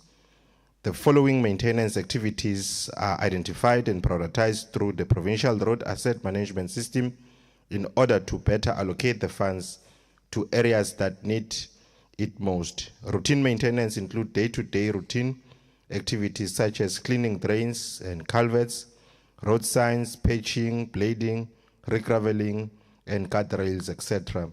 Periodic maintenance includes periodical scheduled activities such as resealing, fog spray, slur seal, etc. Special maintenance includes repair of selected pavement areas, milling, recycling, followed by the application of surface seal and asphalt overlay. The second question reads, what measures are being taken to address the deterioration condition of the provincial roads, and what are the short-term and long-term plans for road maintenance and rehabilitation? And our answer or response, Deputy Speaker, reads, notwithstanding the challenges that might exist as a result of budgetary constraints and human resource limitation, the department has plans to address the deterioration of provincial roads through the following. Preventative maintenance. Preventative maintenance remains the most important and cost-effective measures to maintain roads under constrained funding levels, such as resealing, fog spray, and slurry seal. Another one will be the routine maintenance. Ongoing routine maintenance activities are in place using both in-house teams and external contractors, such as grading, blading, regraveling, grass cutting, culvert maintenance, and patching. The third one is Gupunyelu Tuli program, which seeks to augment the capacity of plant and equipment and personnel of the existing maintenance team responsible for grading, patching, and regraveling of roads. The Vala Zonke pothole patching program, a multifaceted hybrid maintenance strategy, which includes deployment of the mechanized pothole patching machines, usage of the in-house maintenance teams, and appointment of the maintenance term contractors for the potholes patching. AMCO culvert replacement program, replacement of corrugated steel culverts that poses a major risk of failure. The last question, does your department have a plan to ensure adequate funding for road maintenance and rehabilitation projects? And what role do you use for public-private partnership in addressing infrastructure needs? And our response, Deputy Speaker, is that private partnership is the competence of national and provincial treasury. However, the province has an MOU with mining houses for the rehabilitation of road P171/1 between Mashishing and Rosinekal, and an MOU is being finalized between the department and local businesses around the Olifants Lodge area in Steve Chwete local municipality for the upgrade of road D20. Thank you very much, Honorable Deputy Speaker. Thank you very much, Honorable MC. I now invite Honorable Lukele for follow-up question. Thank you, Honorable Deputy Speaker, and thanks to the MEC for the response to the questions. On my follow-up questions, Honorable MEC, we would like to get a clarity on the specifics and no way criteria metrics any seven to rank the road projects, because some of these roads are economic roads. To what? Sorry? The matrix that they are used when they are reconstructed or when they are patched. The criteria is what kind of a criteria? I'm not sure, maybe I understand what in which sense, but I think I'm making myself understandable. When we patch the road, like there's a difference between N4 road when the road is redone, and there's a difference when R555, I'm making an example. So R555 you find somewhere when it's patched, iba smaller the size of the road. Okay. So that is what I want to ask. Okay. Because for economical purpose, we can't be working on one road forever. Yeah. What metrics are you using? The specific metrics that we are used on It's okay, Honorable Kelly, it's okay. Okay, thank you. It's okay. I think it's a new question. I just allow Honorable Keller so that we can understand. MEC, you can respond to him in writing. I think it's a new question. No, thanks, Deputy Speaker. Well, I think let me just take your advice so that one probably can be detailed, because I think it's a technical question, which I think I also need to probably get or acquire adequate information on that question. Thank you, Honorable Speaker. Fully agreed. Yes, Honorable Member. Thank you very much, Deputy Speaker. Deputy Speaker, I heard the MEC spoke about in terms of the routine maintenance. I want to ask to check with him whether I've got, can you please clarify in terms of the understanding? MEC, you, particularly on the district roads, initially around 2014, 2015, you were using a single seal, which was actually a 13 millimeter aggregate. Then now you have moved to double seal, of which it's on a district road, of which now, for instance, the road that goes from Kruger National Park to Mkhulu, I've seen you are doing a double seal there, and it's a district road with a 9 millimeter stone and 19 stone. So I want to check what was the cost from moving from the 13 millimeter stone to 19 millimeter stone.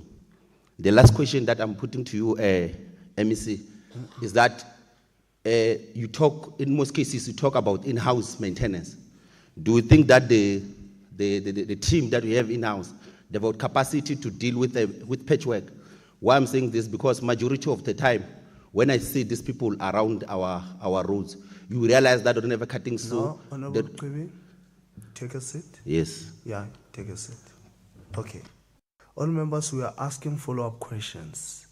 Now, then you're allowed to ask one follow-up question so that the MEC will be able to answer. And I'm happy with what you have done. Honorable MEC. No, thanks, Honorable Deputy Speaker. I take it's one question that has been asked, yeah, because you had to stop him on the last one. Now, probably one needs to answer the first question in this fashion. In my previous answer on the question that I appeared on, the first question, there was a question that was made as a follow-up to say, do we do assessment in terms of the road? And the answer was that on the condition of our roads, and the answer was that yes, we do assessment. The reason that we had to move from one seal up to double seal it is because of durability and sustainability of our roads. When they were doing the assessment of that particular road, the report that we received from the consulting engineers was that we need to move from that particular phase to that phase which you have spoken to, so that the road can be durable and also have a long lifespan. I think I've adequately covered the question. Thank you, Honorable MEC. Thank you. Yes, Honorable Kennedy. No, thank you very much, Honorable Deputy Speaker. Honorable MEC, I just want to find out, jet patches were purchased around about August 2021 to assist with road maintenance. Can you just give us an indication whether those jet patches are still being utilized in the maintenance in-house, and if not, why? Thank you, Honorable Deputy. I can confirm that the jet patches are utilized in-house. Thank you. Thank you, MC. That concludes questions. Thank you, MC. Honourable members, we move to question number 64.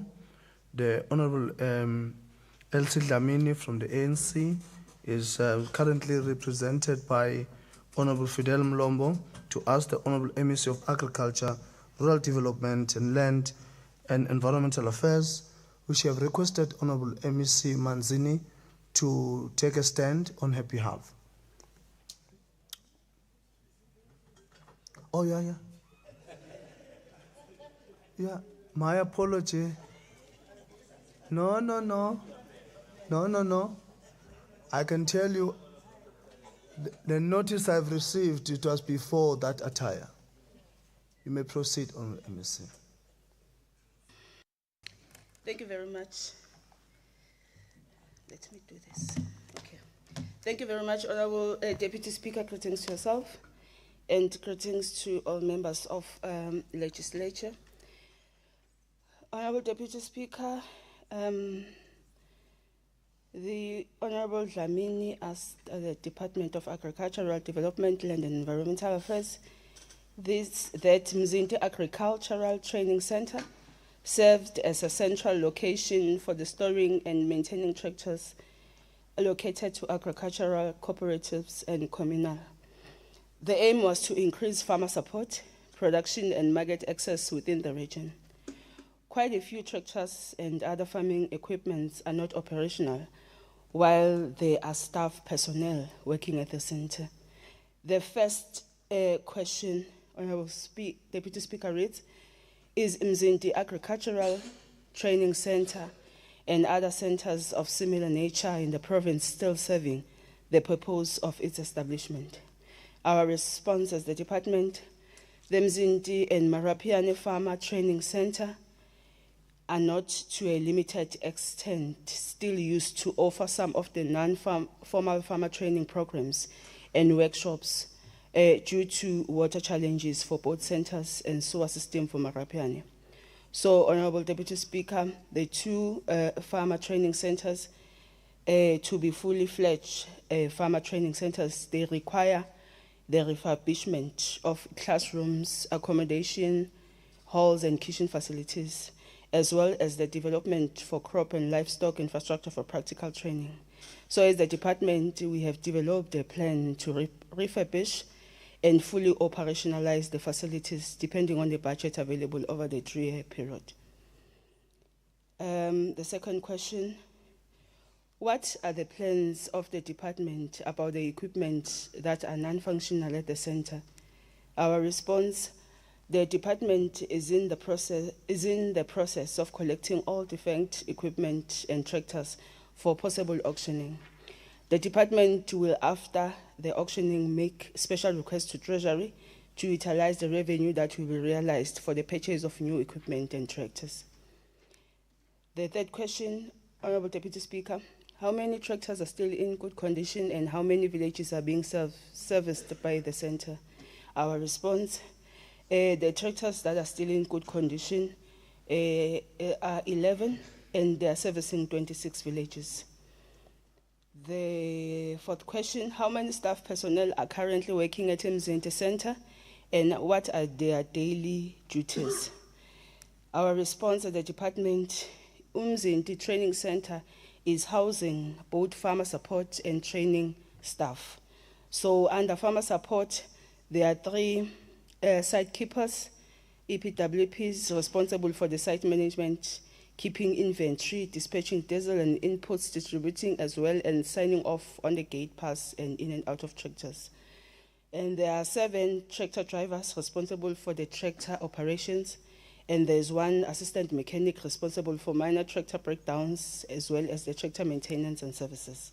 So under training, there are 12 staff working under the structural agricultural training comprising of the following: 3 agricultural training responsible for farmer training, 1 administration clerk for administration support of the training unit, general workers responsible for the general maintenance of the center, and 3 PWP cleaners responsible for the cleaning of the facility.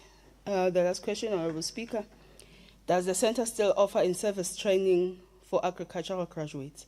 And our response as a department, the facility is not used to offer in-service training for graduates. Graduates are placed on farms. However, between 2019 and 2022, the facility was used to host farmers participating in the National Skills Fund Mpumalanga Rural Skills Development Program that ran from 2019 till 2023. So to date, the facility also hosts some of the non-formal farmer trainings and workshops. Thank you, Honorable Speaker. Deputy Speaker. Thank you, Honorable MSC. We now invite Honorable Mlombo for a follow-up question on behalf of Honorable Dlamini. Thank you very much, Honorable Deputy Speaker. Let me thank the Honorable MEC for her response.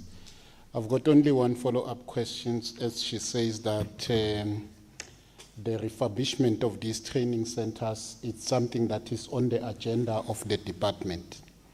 But my question will be as to, in this financial year, did the department budget for the refurbishment of these training centers? Maybe to also remind the Honorable MEC that at some point the Department of Agriculture decided to also make use of the Elijah Mango College of Education as part of the provincial training centers.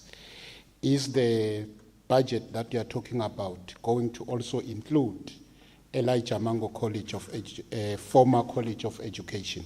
Thank you. MEC. Thank you very much, Honorable Deputy Speaker. Not exactly, Honorable Deputy Speaker. We are still concluding the assessment so that when we set aside funding, we attend to all of the centers that we want to refurbish as the department. Also taking into consideration the issue of the college. Yes, Elijah Mango. Thank you, Honorable Deputy Speaker. Thank you. Yes, Honorable Marshall. Thank you, Honourable Acting Speaker. MEC, if I may request your response to Honourable Dlamini's questions, if that can be sent to the Oversight Committee of Agriculture. As well as you've mentioned, there are some tractors that are in working order. Now, as an Oversight Committee, we have requested for asset register of all the equipment in the department to be sent to the portfolio committee. We have not received that. So if the asset register can also be sent to us for oversight. Then also on the 4th of March, you're talking about the training center and what it was intended for. On the 4th of March, it was reported to the committee that we have 7 mechanics that are retiring, but there was no plan put in place to replace those mechanics.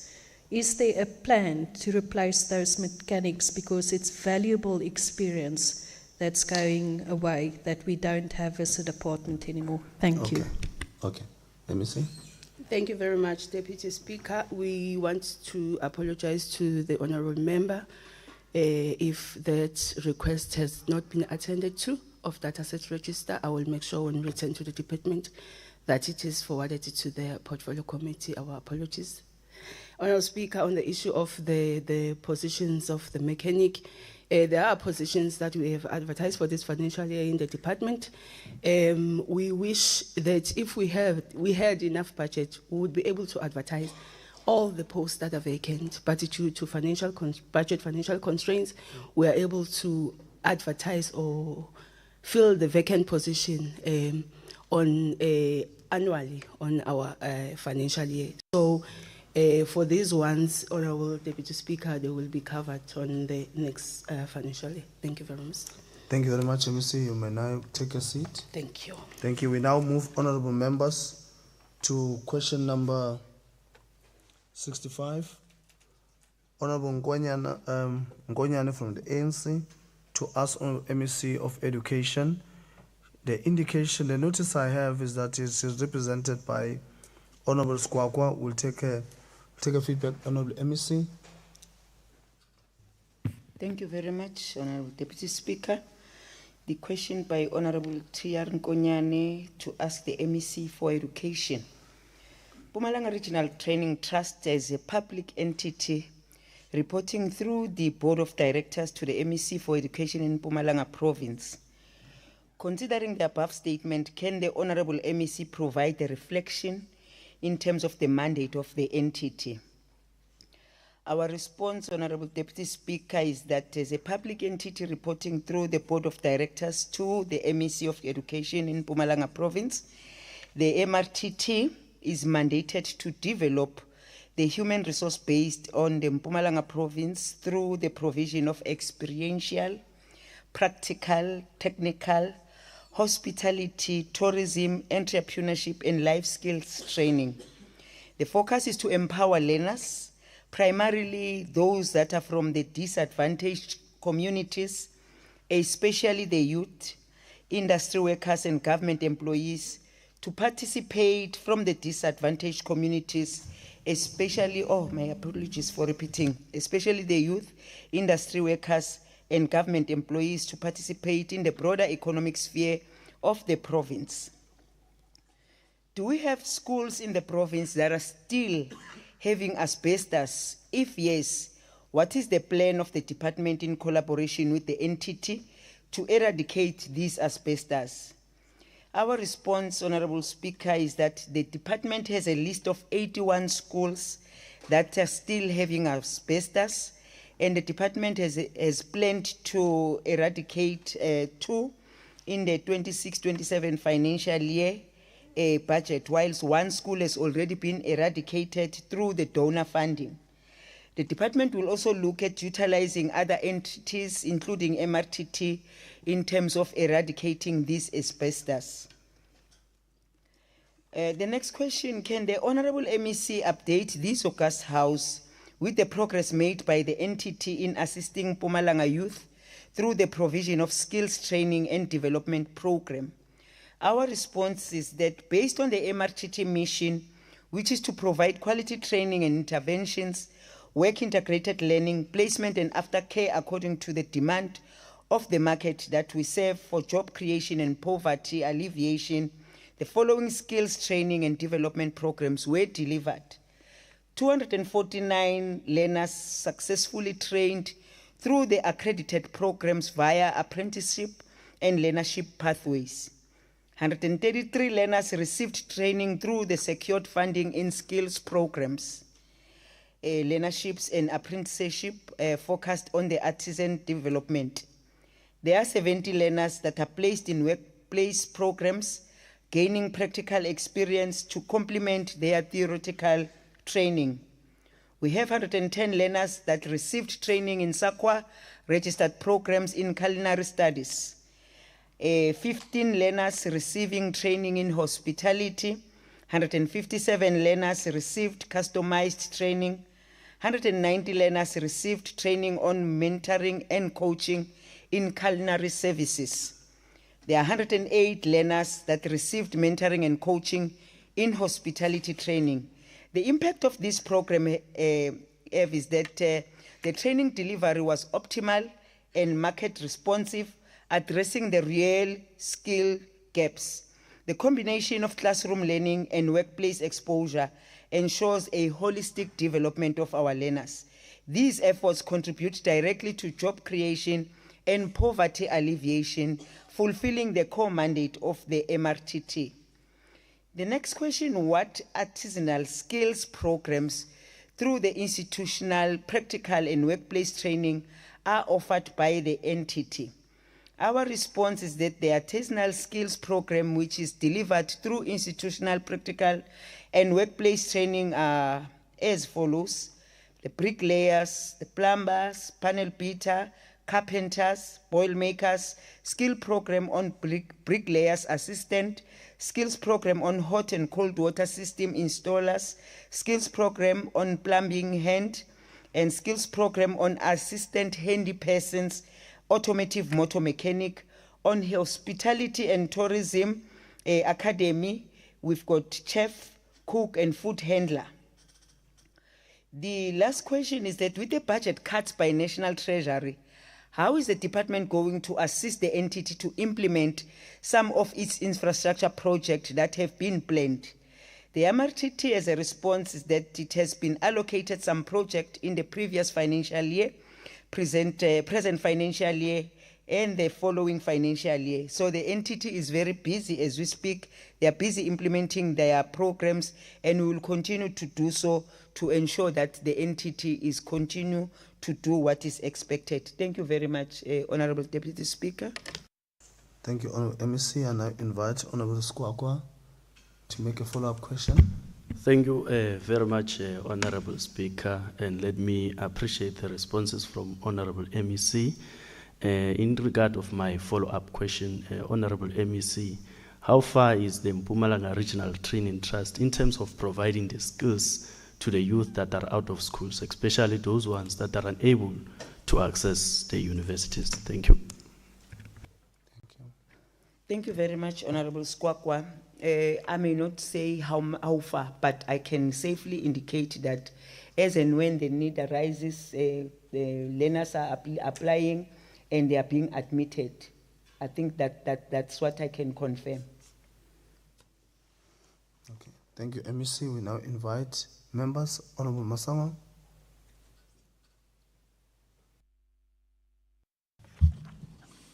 Thank you, Deputy Speaker. MEC, I know maybe I'm too quick for you, but unfortunately you took this position. On MEC, there was an artisan in Sekunda, I think you still know, Mshiniwami, which there were artisans that were going for practical purposes and become professional artisan or welders or whatever you call it. But that place is no more working. Do you think this MRTT, is it really fulfilling its mandate as we speak now?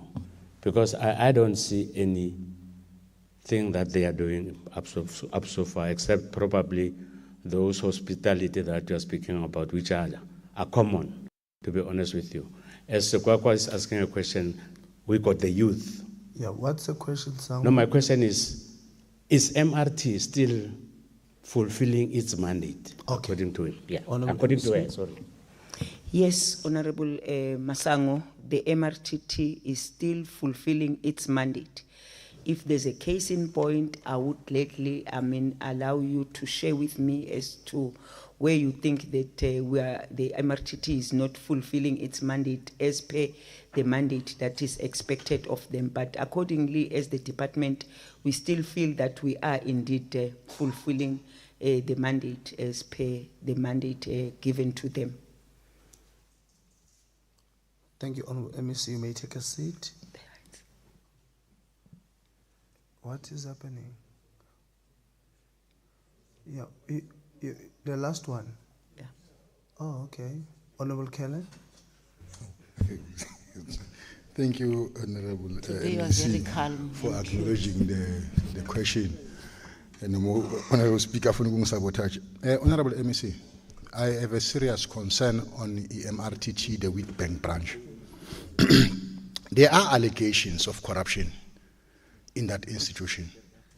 I'm not sure whether the MEC is informed of them, and if the MEC is not informed, could the MEC please assist in verifying them?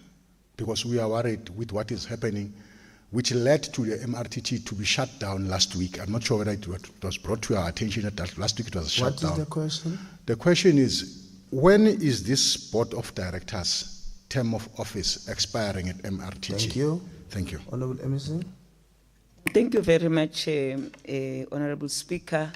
Accordingly to the information that I received when I got into office was that the term has expired. They are now operating on a month-to-month, but the department is busy checking the legality in terms of us going on advert to can appoint the new board of directors. Thank you, MEC. That concludes questions from your line. Thank you. We now move to question number 66. Honorable Enyung Kambule from EFF to ask the Honorable MEC of Cooperative Governance and Human Settlement, International Affairs. She requested to be replaced by Honorable Ndlovu. Honorable MEC.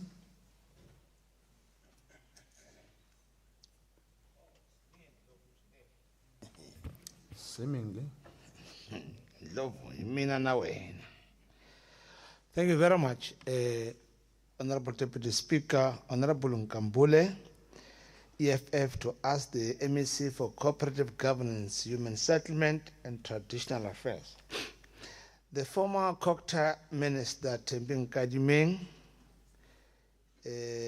should be Tembis Milan, once said,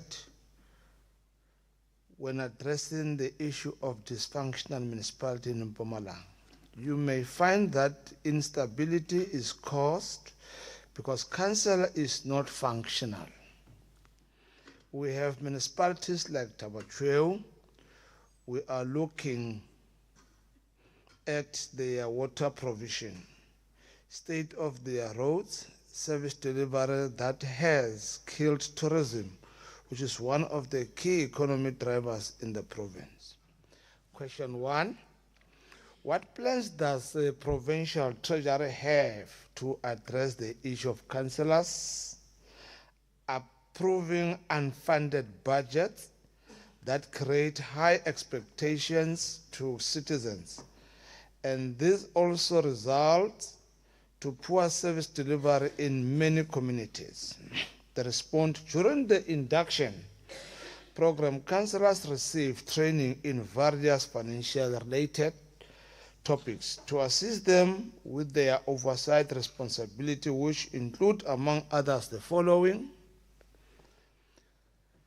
1. Training session was conducted at the district-wide approach. Provincial treasurer was assigned to present the module of municipal finance management. Areas that were covered include the role of and responsibility around municipal council, the role of the mayor, the municipal manager, councillors, and the CFO. Other critical topics covered were budget preparations, management of cash and revenue, and monitoring and accountability. Provincial Treasury is assisting councils annually with assessment of all draft municipal budgets prior adoption of council. This is done to assist municipalities in improving their credibility of tabled budgets prior adoption by council. During this assessment, Provincial Treasury focus on reliability, relevance, and sustainability of the budgets. Written outcomes of the assessment with specific recommendations are provided to all municipalities, and municipalities are instructed to table the outcomes of the assessment from Provincial Treasury with the draft budget to assist council to monitor whether recommendations were inappropriate into draft budget prior adoption. If unfunded budgets are adopted by council, the executive mayors are requested to present to both MECs of Finance and that of COCTA plans to improve the budget status, and the executive mayors are requested to provide a written commitment on plans to improve the budget status. Indeed, the unfunded budget is just to give appetite where it's not necessary. Because if council approved the unfunded budget, they're just giving people something that is not going to happen, and therefore is indeed not allowed.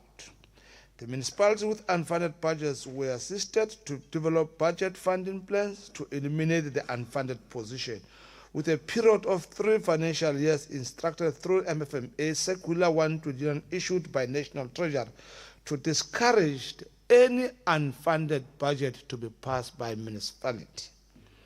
The implementation of these budget funding plans are monitored by both provincial and national treasury.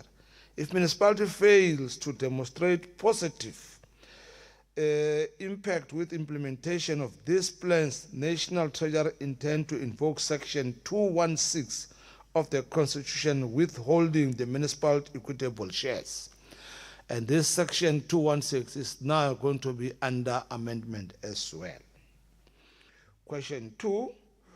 What is the role of Provincial Treasury in ensuring that COCTA is doing its responsibility in monitoring the performance of all the municipalities which are classified as dysfunctional, because there are high skills gap in many of these municipalities where comrades have been appointed in position they do not qualify for, all because they can sing better than the unemployed graduates in our province.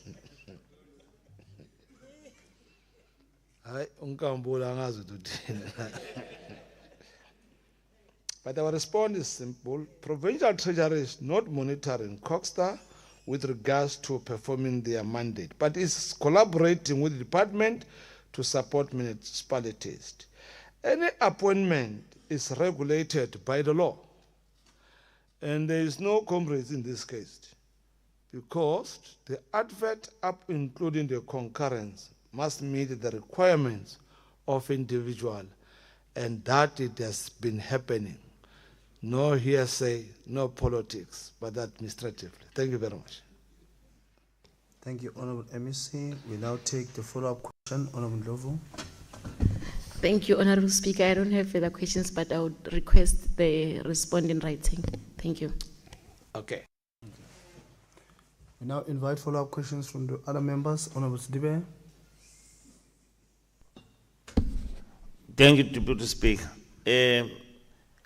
Honorable MEC, maybe if you can give us a free lecture in a form of response in terms of the concurrence. Is there an amended act that takes the powers from you as an MEC to concur for appointments, senior appointments in the municipalities like CFOs and MMs and Section 57 managers, or is still the same? It still gives you the powers as an MEC to concur. Okay, is that your question? That's my question. Okay. Honorable MEC. Yeah, well, that's a good question, Honorable Sidibe asking. There was an adjustment. I don't know amendment, but adjustment. You know, in the past, the concurrence remains concurrence. If there is no concurrence, suggests that there is no appointment of the individual. But the adjustment suggests that after 14 days, if MEC has not responded, that is deemed as he has agreed. It means you got to respond, and that's why we're making sure that within the appointment council in that period, you need to manage the time frame. Otherwise, if it falls beyond the 14 days, is deemed, or automatically the incumbent is deemed to be appointed. And I think that's the matter is before court now. Thank you very much.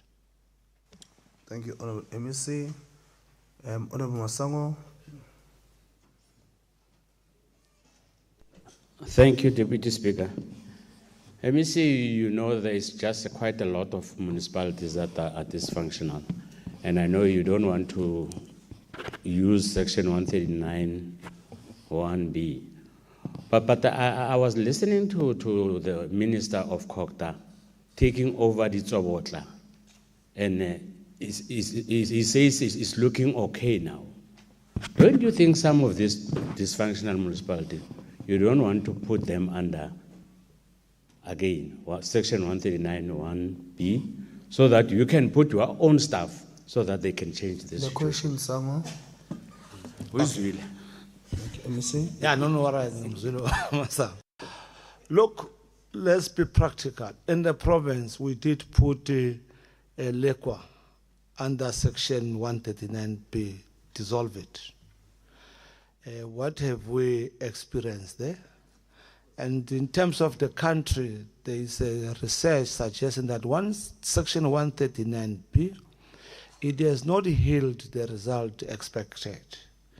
And that's why on the current amendment of the white paper, there's as well a suggestion to amend Section 139 to read better. Correctly, as we said, when you disband it, you don't bring almost everybody to assist. You might bring one or two people, it's still not the same. And that's the reason we realize that it's not a solution at the moment.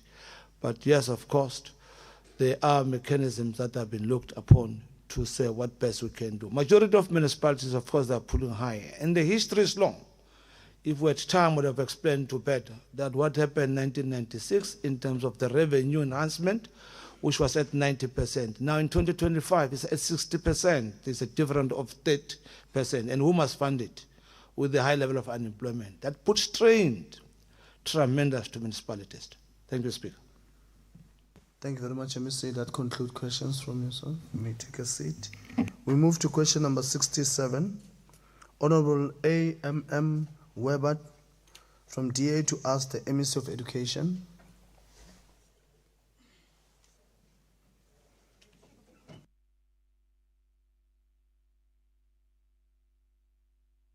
No, thank you very much, Honorable Deputy Speaker.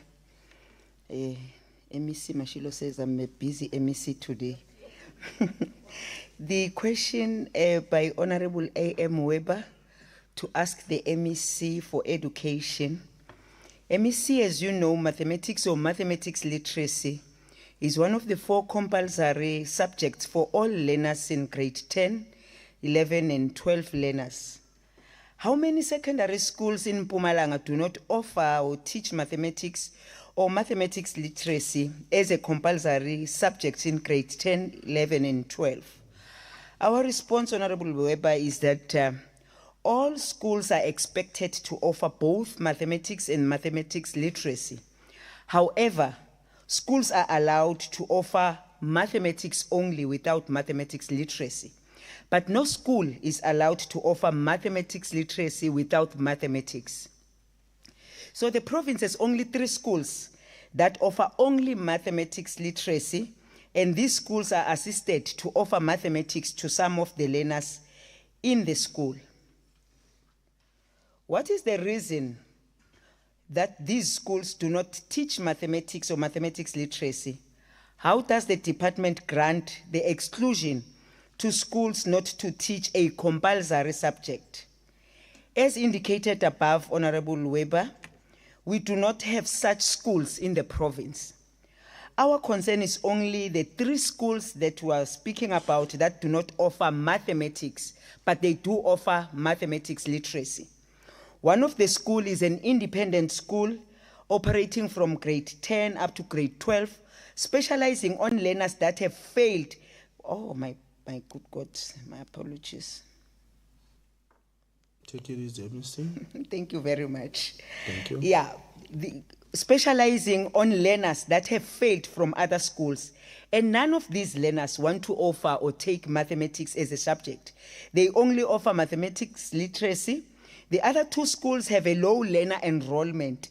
As a result, it doesn't attract much, teachers, especially those that are teaching mathematics. So the department is assisting the independent school to introduce at least grade 8 and 9 so that it can have its own learners that they will prepare to offer mathematics as well from grade 10 to grade 12. The other 2 schools, as I indicated, they are also assisted with the ad hoc post to appoint the teachers that can offer mathematics in grade 10 as from 2026. So those are the challenges that we are having with those schools. The next question, do these secondary schools have to get permission from Umalusi to not offer mathematics or math literacy for grade 12? No, Umalusi does not monitor the compulsory offering of maths or maths lit. It is monitored by the Department of Basic Education. In fact, the Department of Basic Education requires that all schools has to offer mathematics, but schools may choose, like I said, not to offer maths lit. How does Umalusi provide certificate for learners of grade 12 that did not have compulsory mathematics or mathematics literacy as a subject? Our response is that the pass requirements for National Senior Certificate does not have a requirement to pass maths or maths lit, even though it has a requirement for learners to offer maths and maths lit as compulsory subject. The pass requirement is that a learner must obtain at least 40% in 3 subjects, one of which must be an official language at a home language level. The other 2 can be any 2 subjects. And a learner must obtain at least 30% in any other 3 subjects. That will then give that learner a pass or a certificate to allow him to be out of schools. So as a certificate is issued, even if the learner has not passed maths or maths lit, but it has 6 subjects in order as it has been described. However, the learner must have offered maths and maths lit. If a learner does not take maths, what other subject is added or chosen in place of maths, and who makes that choice? It is compulsory. It is a compulsory requirement that a learner must offer either maths or maths literacy. So learners have no choice but to offer one of the 2 subjects. In other words, it's maths or maths literacy cannot be replaced by any other subjects. I am submitting, Honorable Deputy Speaker. Thank you, Honorable MEC. Honorable Weber for follow-up question. Thank you very much, Honorable Acting Speaker. Honourable MEC, thank you very much for the detailed information you give here. I will definitely make contact with you because my information is there's 11 schools, but listening to you, there might be misunderstanding, but I will make contact with you with this. Thank you very much. Thank you. Is there any follow-up from honourable members? Honourable Marshall.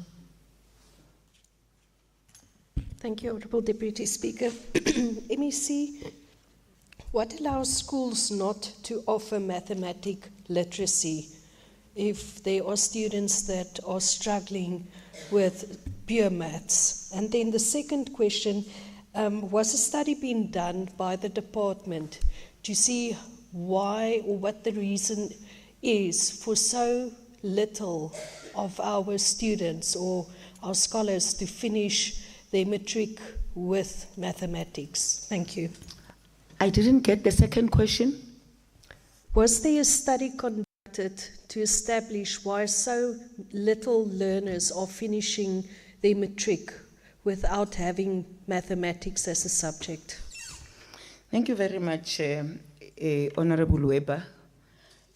On the very second question, I think I will have to make a follow-up from the department if they've conducted any study, just to get the sense as to why there's a little number of learners that are taking mathematics as a subject. But in terms of schools offering mathematics, not allowing the mathematics literacy, it is the choice of a school. Like we said, that the two are compulsory, but each school can be allowed to take only mathematics. It will be the choice of that particular school to say, we are only taking or offering mathematics, straight mathematics, instead of mathematics literacy. But like we said, schools cannot be allowed to take only mathematics literacy without mathematics. So it will be the determination of the parents in that particular school. Thank you, MEC. Is there any follow-up questions on a member? Thank you. In absentia of any, MEC, you may take a seat. Thank you very much. All members who are moving to question number 68, Honorable NC Bungane Mtsweni from MK Party to ask the MEC of Health, Honorable Mazini. Thank you, Honorable Deputy Speaker. The question from Honorable NC Bungane Mtsweni. Witbek Provincial Hospital, known as the Malahleni Tertiary Hospital, has found numerous challenges related to negligence and substandard healthcare. Question number 1, what steps are being taken to address staffing shortage and ensure adequate resources allocation in hospitals, particularly in high-demand areas like Mpumalanga Hospital? The response is that the staffing shortage in the hospital is aggravated by the budget shortfalls in relation to appointment of staff. However, the following can be reported for Witbank Hospital. As a tertiary hospital, Witbank benefits from the National Tertiary Service Grant, NTSG, which is specifically for appointment of medical specialists and specialized nurses. Posts that are vacated are replaced within 3 to 6 months to ensure that the allocated budget is not lost in the next financial year. The second question, how will the MEC ensure that patients receive quality care and are treated with dignity, particularly in cases where negligence or substandard care has been reported? The response is that the department has put in place governance structures to oversee the provision of quality care in our hospital. The hospital board is a link between the community and the hospital and has an oversight role to ensure that complaints raised by the community are redressed. But over and above that, the Department of Health in the province has made the management at the level of, starting from the HOD and all management, their contact number available, so that we can also extend for the community to be able to raise issues that are concerning the Department of Health. And we want to say that we must encourage our communities, because I always say, in terms of the Department of Health, You don't complain later. You must complain while you are there so that we can address the issues that are concerning our people at the level of the community. And the Patient Safety Incident Committee monitors and reports all patient incidents that occurs in the facilities. Each incident is analyzed and identified gaps and closed. The PSI committees are established at hospital level, district and up to provincial level. This ensures that all incidents are accurately accounted for. The Complaint Management Committee manages all complaints and compliments from patient and the community in general. All patients and families that have complaints in the hospital can approach the office of the CEO, nursing service manager, or senior clinical manager for redress. And the quality assurance management facilitates the process of redress. Patients are allowed to even approach the office of the HOD and MEC if their complaint is not satisfactory address. In cases where there is evidence of gross negligence, consequence management is applied as per the department policy. The department continuously trains staff on Batupili principles, conduct session on staff issues, and invite other people to address that. But I can also indicate that also myself, I went there on an unannounced, and also we have agreed that we are going to visit the Witbank Hospital with the full team of the management so that we look at all the challenges that are raised, not only Witbank Hospital, but also all the other hospitals, so that these complaints as they are raised, but also the support from all the management, starting from the HOD at the top management, so that we go hospital by hospital and be able to look at the issues that are raised in terms of supporting them. The third question is, what initiatives are being implemented to prioritize patient safety and prevent adverse events in hospital?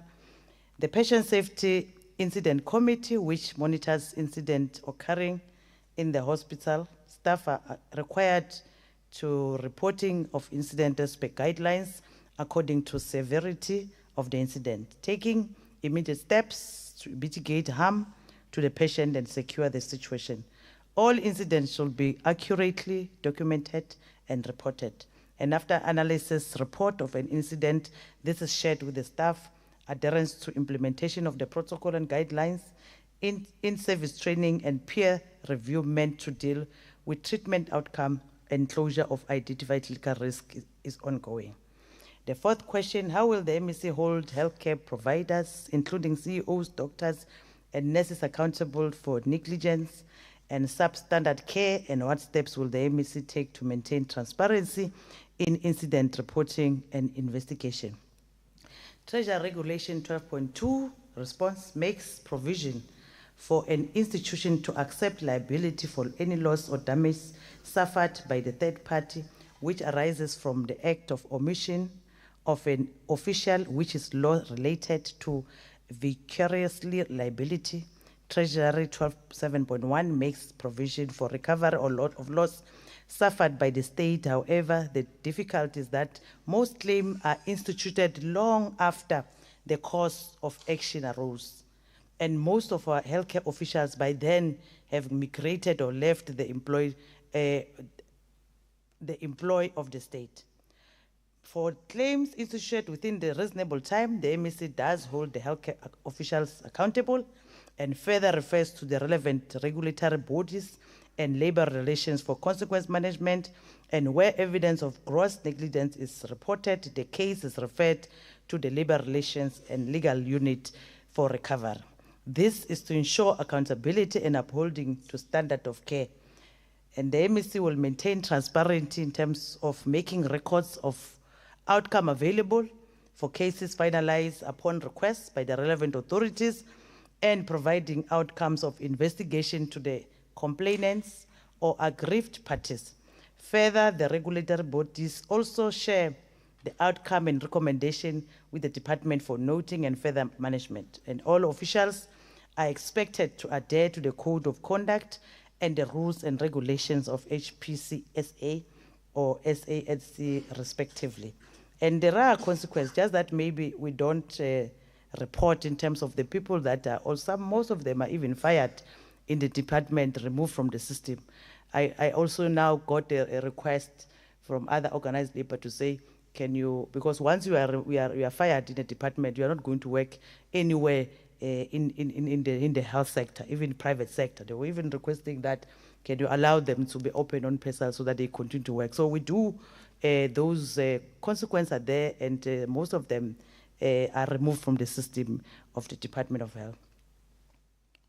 Thank you, Honorable Deputy Speaker. Thank you very much, Honorable MSc. Now we invite the Honorable Bongane Mtsweni for follow-up question. Thank you very much, Deputy Speaker. Thank you, MEC, for the response. Though it is still concerning, I hear the report, your answers are very good. They are really convincing, but we are still facing challenges in the hospital. Neglect and substandard care, it's still continuing. And this is going to cost the department a lot of lawsuits. Billions will be paid by the government. Instead of this money to be used to hire qualified nurses or competent nurses and doctors. It's okay, Mama. Competent nurses and doctors. The money is used to be paying this these lawsuits. The follow-up question? So the follow-up question is, can the MEC make sure that this negligence and standard care challenges are held accordingly? Okay. MEC? Thank you very much, Honorable Deputy Speaker and Honorable Mtsweni. You are correct, Honorable Mtsweni. Those litigations that are being addressed by the Department of Health is very painful to be paying them. But also it is something that, hence I'm saying that our patient, we should always preach the message of saying, as and when you are not. I always give an example of my honorable member, to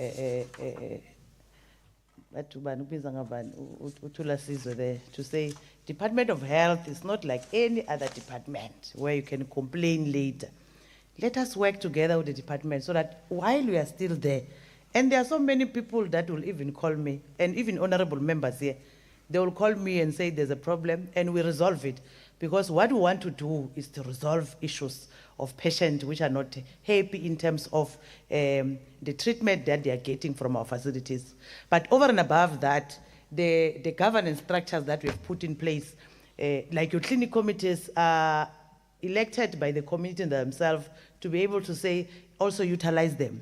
But over and above that, we are making those, because if we are afraid to complain at the level of the hospital, use this other contact that you can be able to say, I'm here, I'm not happy, so that we address those issues. Because one, we don't want to lose lives, because in terms of the Department of Health, a complaint is not just a complaint that can be dealt with tomorrow or next week. We might lose lives. So, but as an MEC, I can't be in all the clinics, I can't be in all the hospital, but I can be there through those governance structures, your clinic committees, your councillors, we've got MMCs, everyone else to say, let us utilize everyone else so that even the healthcare workers themselves, they will know that it's not only the MEC, it's not only the department, but every member of the community have a right to be able to say, let's get the quality healthcare services that they deserve. So I believe that even those visits that I'm saying we are going to undertake in terms of making sure that we look at the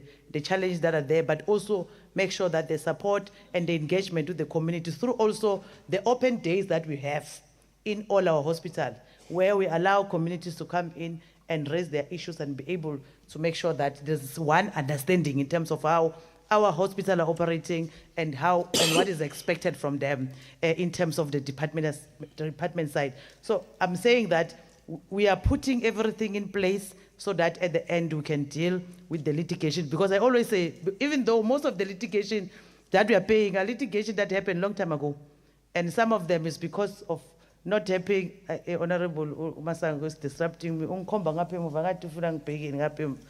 Yeah. So No, you are protected, Mpumalanga. yeah, okay. Yeah. So that's what we are doing now to say, while we are now in this administration, let's make sure that we prevent litigation that other honorable members will come 20 years after and say, these are the litigation that happened during our time. So we are trying everything possible, but the community themselves, we must continuously tell them that it's within their right, that you treated well, you get the services that you want while we are still in our facilities in the province. Thank you, Honorable Deputy Speaker. Thank you very much. Honorable Weber. Thank you, Honorable Deputy Speaker. Honorable MEC, I'm struggling to understand why in Mpumalanga we currently in the pipeline to build a second tertiary hospital, the Lena Malachi Hospital, tertiary hospital, and while the current tertiary hospital has so many problems currently, but the problems currently to this Mpumalanga tertiary hospital is actually the problem in most hospitals in the province. So my question to you, Honourable Speaker, is can the MEC state if the building of new hospitals currently, which remains incomplete, is bleeding the department dry, so that the impact of the provision of quality medication and services and healthcare to the people of Mpumalanga, does that dry your budget up? That there's no budget anymore because there's so many hospitals being built and they're incomplete and there's no services in the hospital. Thank you. I hope the question is clear.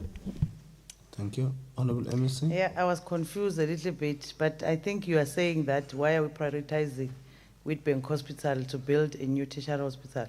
If you can go to that hospital, it's dilapidated. We are prioritizing it because we have got 2 tertiary hospitals in the province, which is Rob Ferrer and also Witbank.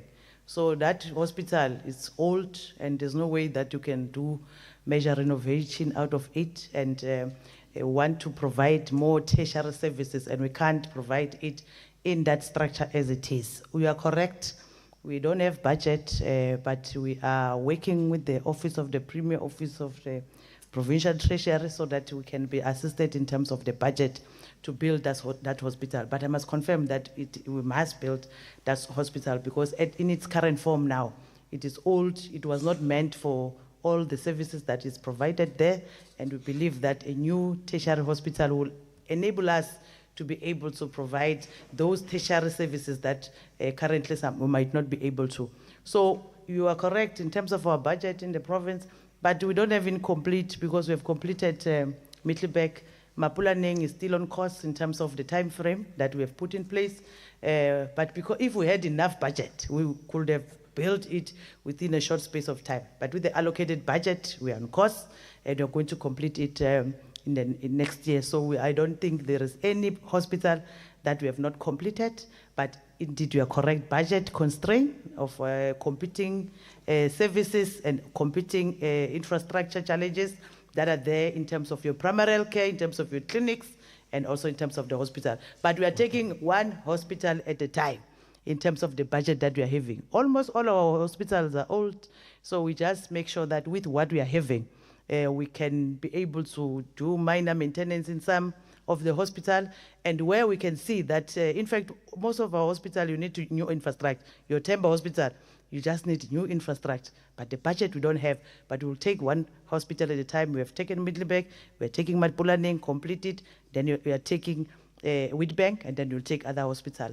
in terms of making sure that we build the infrastructure in our hospitals are in good condition. Thank you, Honorable MEC. I think that concludes. Yes, Honorable Keller. Thank you, MEC. It's Katse Sambile. I am standing up after MEC has responded to the questions. Now, the concern that I have, Honorable MEC, is that last night a victim went to General Hospital for a minor operation with General Hospital. Her file was not a Baitoli file like, and it's not for the first time. All the 438 victims that I have, all their files gone and lost the hospital. What is the question, member? How is the MEC going to assist in that regard? Because now they are afraid of going to General Hospital. They prefer to go to Gauteng Bronkhorstspruit Hospital. And they are people of Emalahleni in Mpumalanga region. How can the MEC urgently assist us in that regard, please? Okay. MEC? Yes, Honorable Deputy Speaker, that's why I'm saying that we are going to go to Witbank Hospital as a full team to look at all the challenges.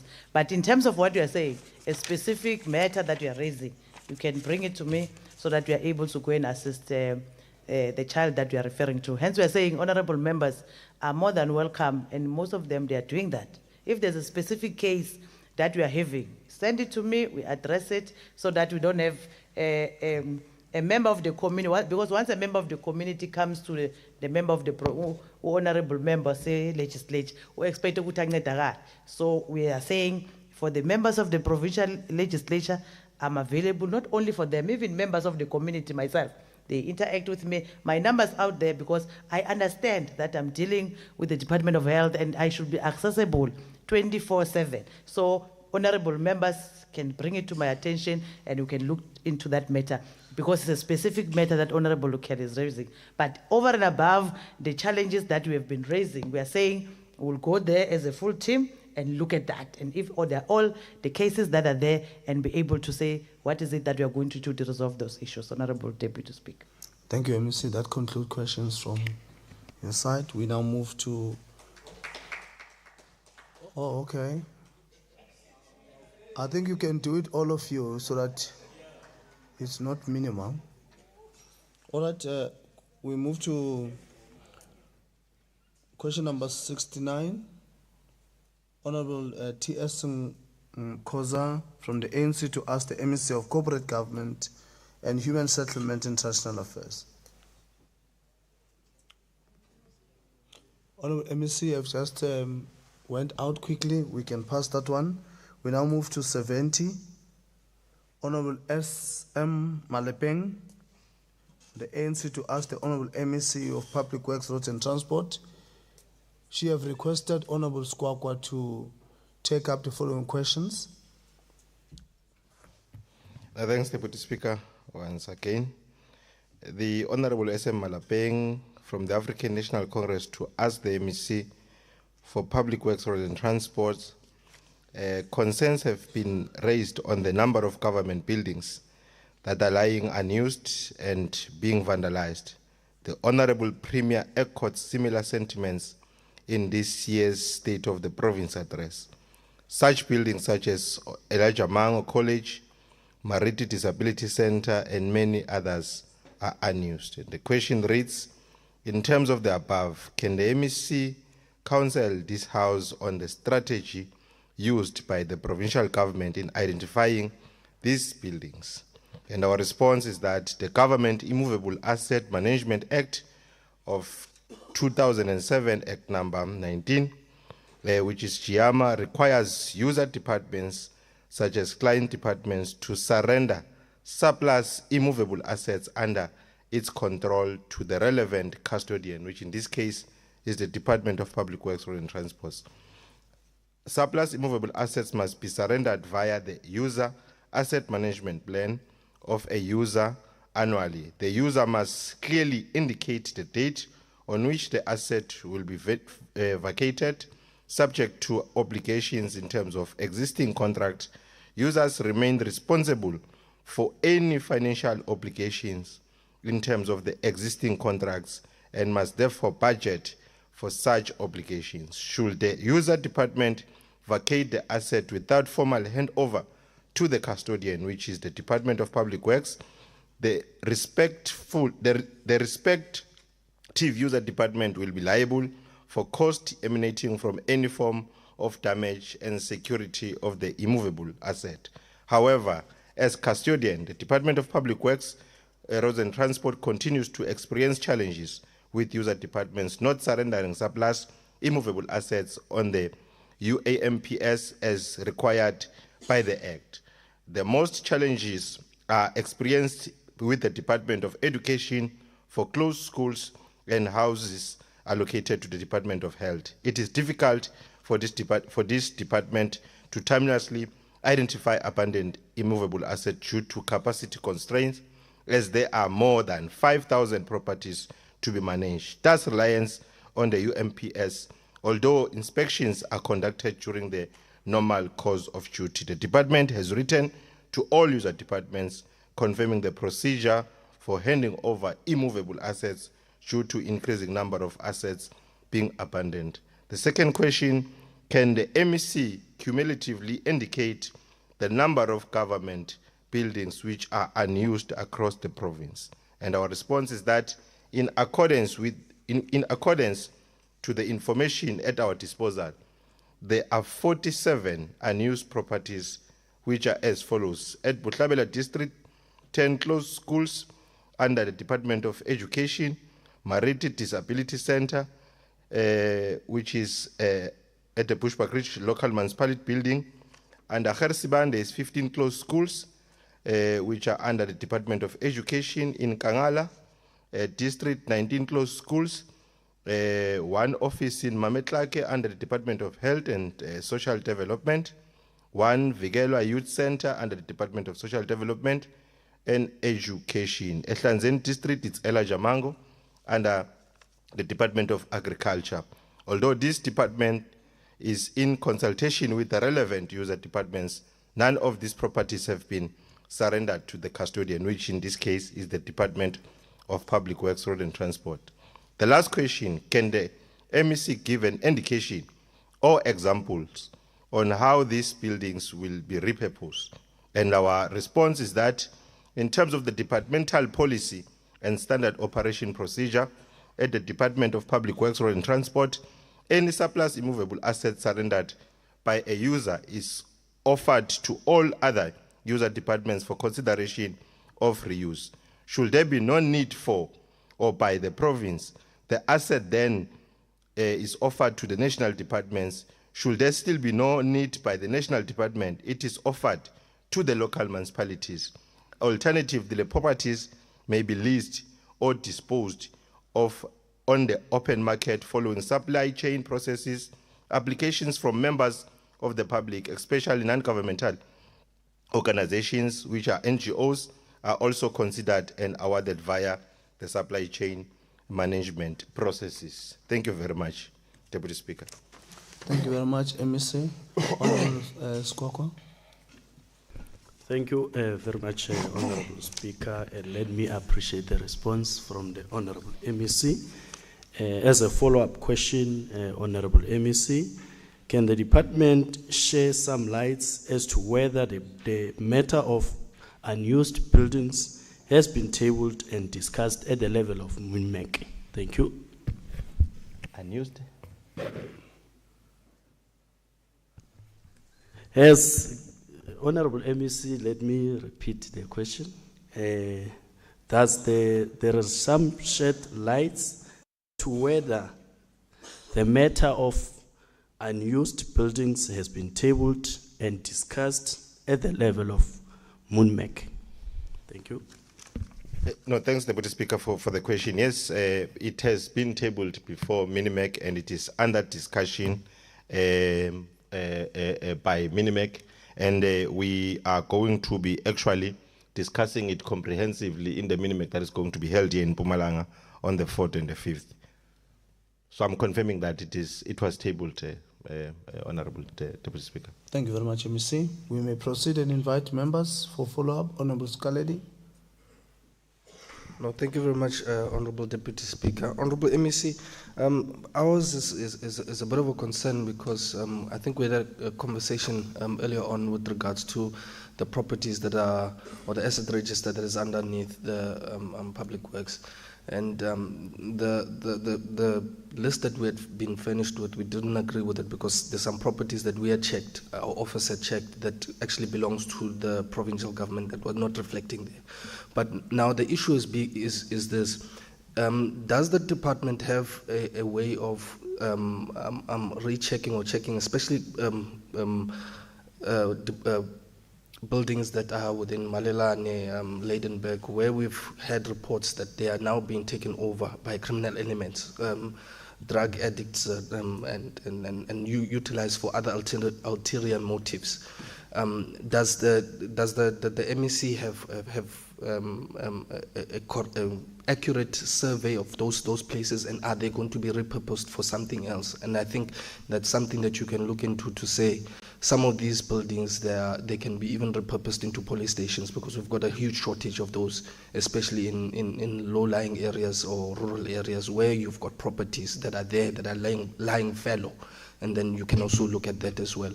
But just a response to that one for these buildings that are being utilized for nefarious reasons. Thank you, Deputy Speaker. Thank you very much.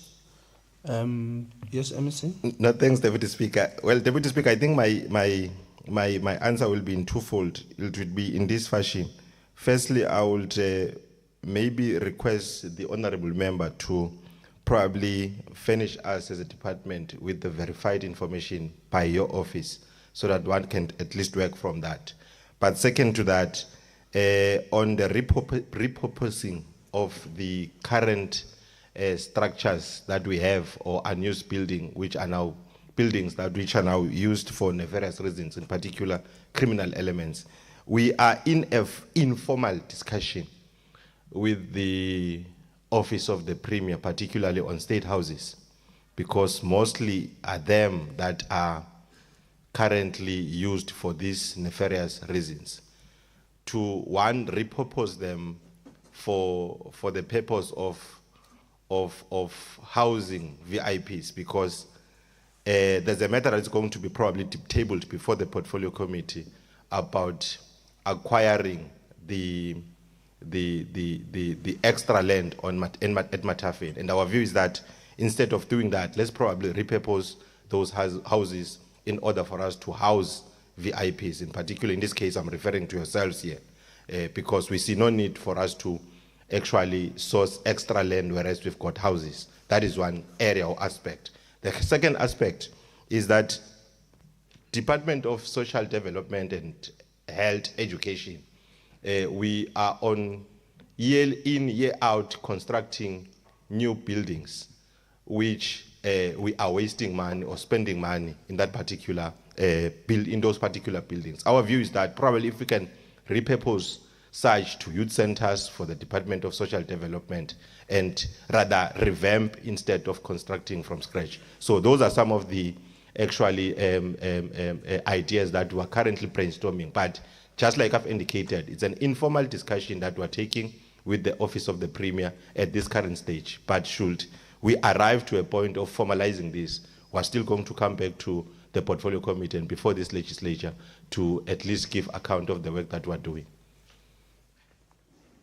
Thank you, Honorable MEC. The last one. I see two hands. What is happening, Kabela? Are you raising a hand? What's happening? Oh, Osango. Okay. Thank you, Deputy Speaker, Acting Speaker. MEC, I just want to, you spoke about 47 that are empty, are not used, the what to call, the buildings. I just want to know, do you have people that are looking after them, or do you have security or that are there? Because, I mean, these buildings are being looted left and right if they are not taken care of. Thank you. Honorable MEC. Well, Honorable Deputy Speaker, maybe an answer to that. Let me just go back and verify on which out of the 47 we have security. But I doubt, because just like I've indicated earlier, we're a department that is actually operating on a shoestring budget, and there's a lot of expectations on the ground for us to spend, and we need to spend wisely. So we have to actually double check that information. If within these 47 there are areas where, or houses or properties where we have allocated securities, we're going to provide that. But I doubt it in this case, but I don't want to confirm that. Let me just do that in writing so that I can have a proper information before responding. Thank you, MEC. That concludes your line of questions. Thank you. We now move to question number 771. Honorable Masango?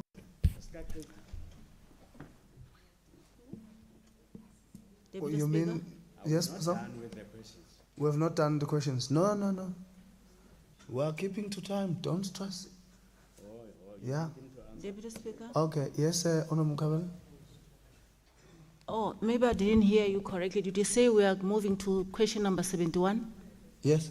But you have skipped question number 69 because Honorable MEC Mashilo was outside. I Yeah. thought we're going to just go back Thank you. as quick as possible. Thank you. Well done. You have done well. Thank you. To remind Honorable you, I'm your MEC Mashilo? encyclopedia. I can say, Deputy Speaker, you do have a good Deputy Speaker as well. Honorable Mukabela is on your toes. Deputy Speaker, Honorable T.S. Koza, ANC, to ask the MEC for Cooperative Governance, Human Settlement and Traditional Affairs. Your office has been hard at work in changing the lives of poor people for the better through delivering decent houses to various poor people of Mpumalanga. How many poor families have benefited from the above, and which regions and municipalities have benefited thus far? In the year 2024-25 financial year, department constructed a total of 1,650 low-cost houses for households living in a semi-urban and rural areas in the 17 local municipalities of the province. The beneficiaries were mainly poor and indigent households that qualifies for government subsidized housing assistance. In the current financial year 2025-26, a total of 1,793 low-cost houses are planned throughout the province as such for the low-cost houses to be completed. The following local municipalities benefited accordingly in 2024-2025 financial year from the 1,650 low-cost houses delivered.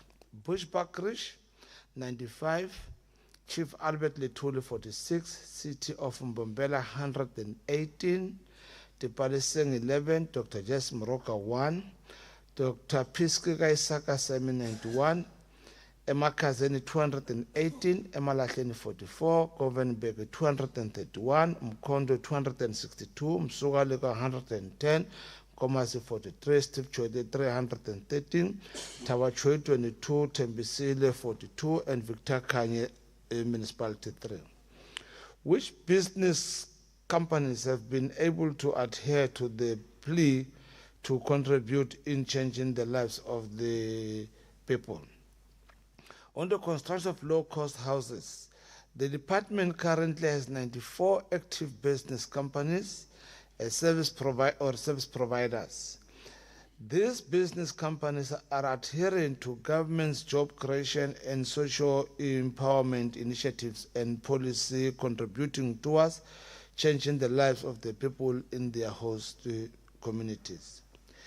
Has the program been able to assist the most destitute members like the elders, child-headed families, and people living with disability? Yes, it is, withstanding the national qualifying criteria. Department has taken a conscious decision and came up with a provincial policy that prioritized the elderly, child-headed families, and people living with disabilities.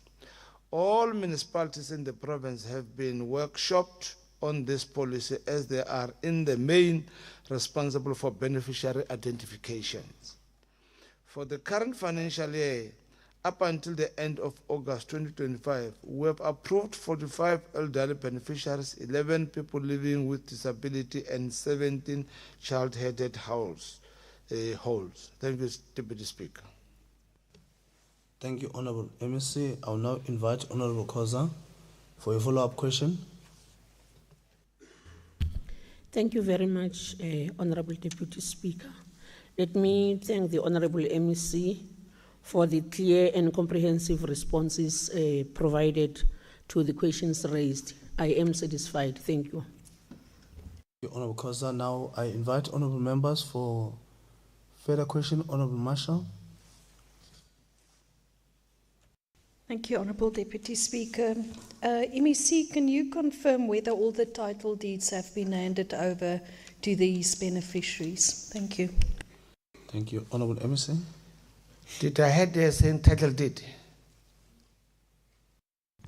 Yes, title deeds. Oh, not all, Honourable Speaker, they have been given title deed for various reasons. Some of the people, their areas still need to be proclaimed so that we issue the title deed. But indeed, some we did issue the title deed. I might not have the correct figures, which one, but I know we did. And when the minister was around here on a Friday title deed, we did issue a number of title deeds for these beneficiaries. Thank you, Honorable MEC. Nee. Je kan net één vraag vragen. Okay. Next question, Honorable Mkabela. Thank you, Deputy Speaker. Honorable MEC, I just want to check, when are you going to Bushbuck Ridge Municipality to give out, issue out the title deed? I'm afraid my mom is going to lose their house and I will have no place to stay after. Okay. Yeah.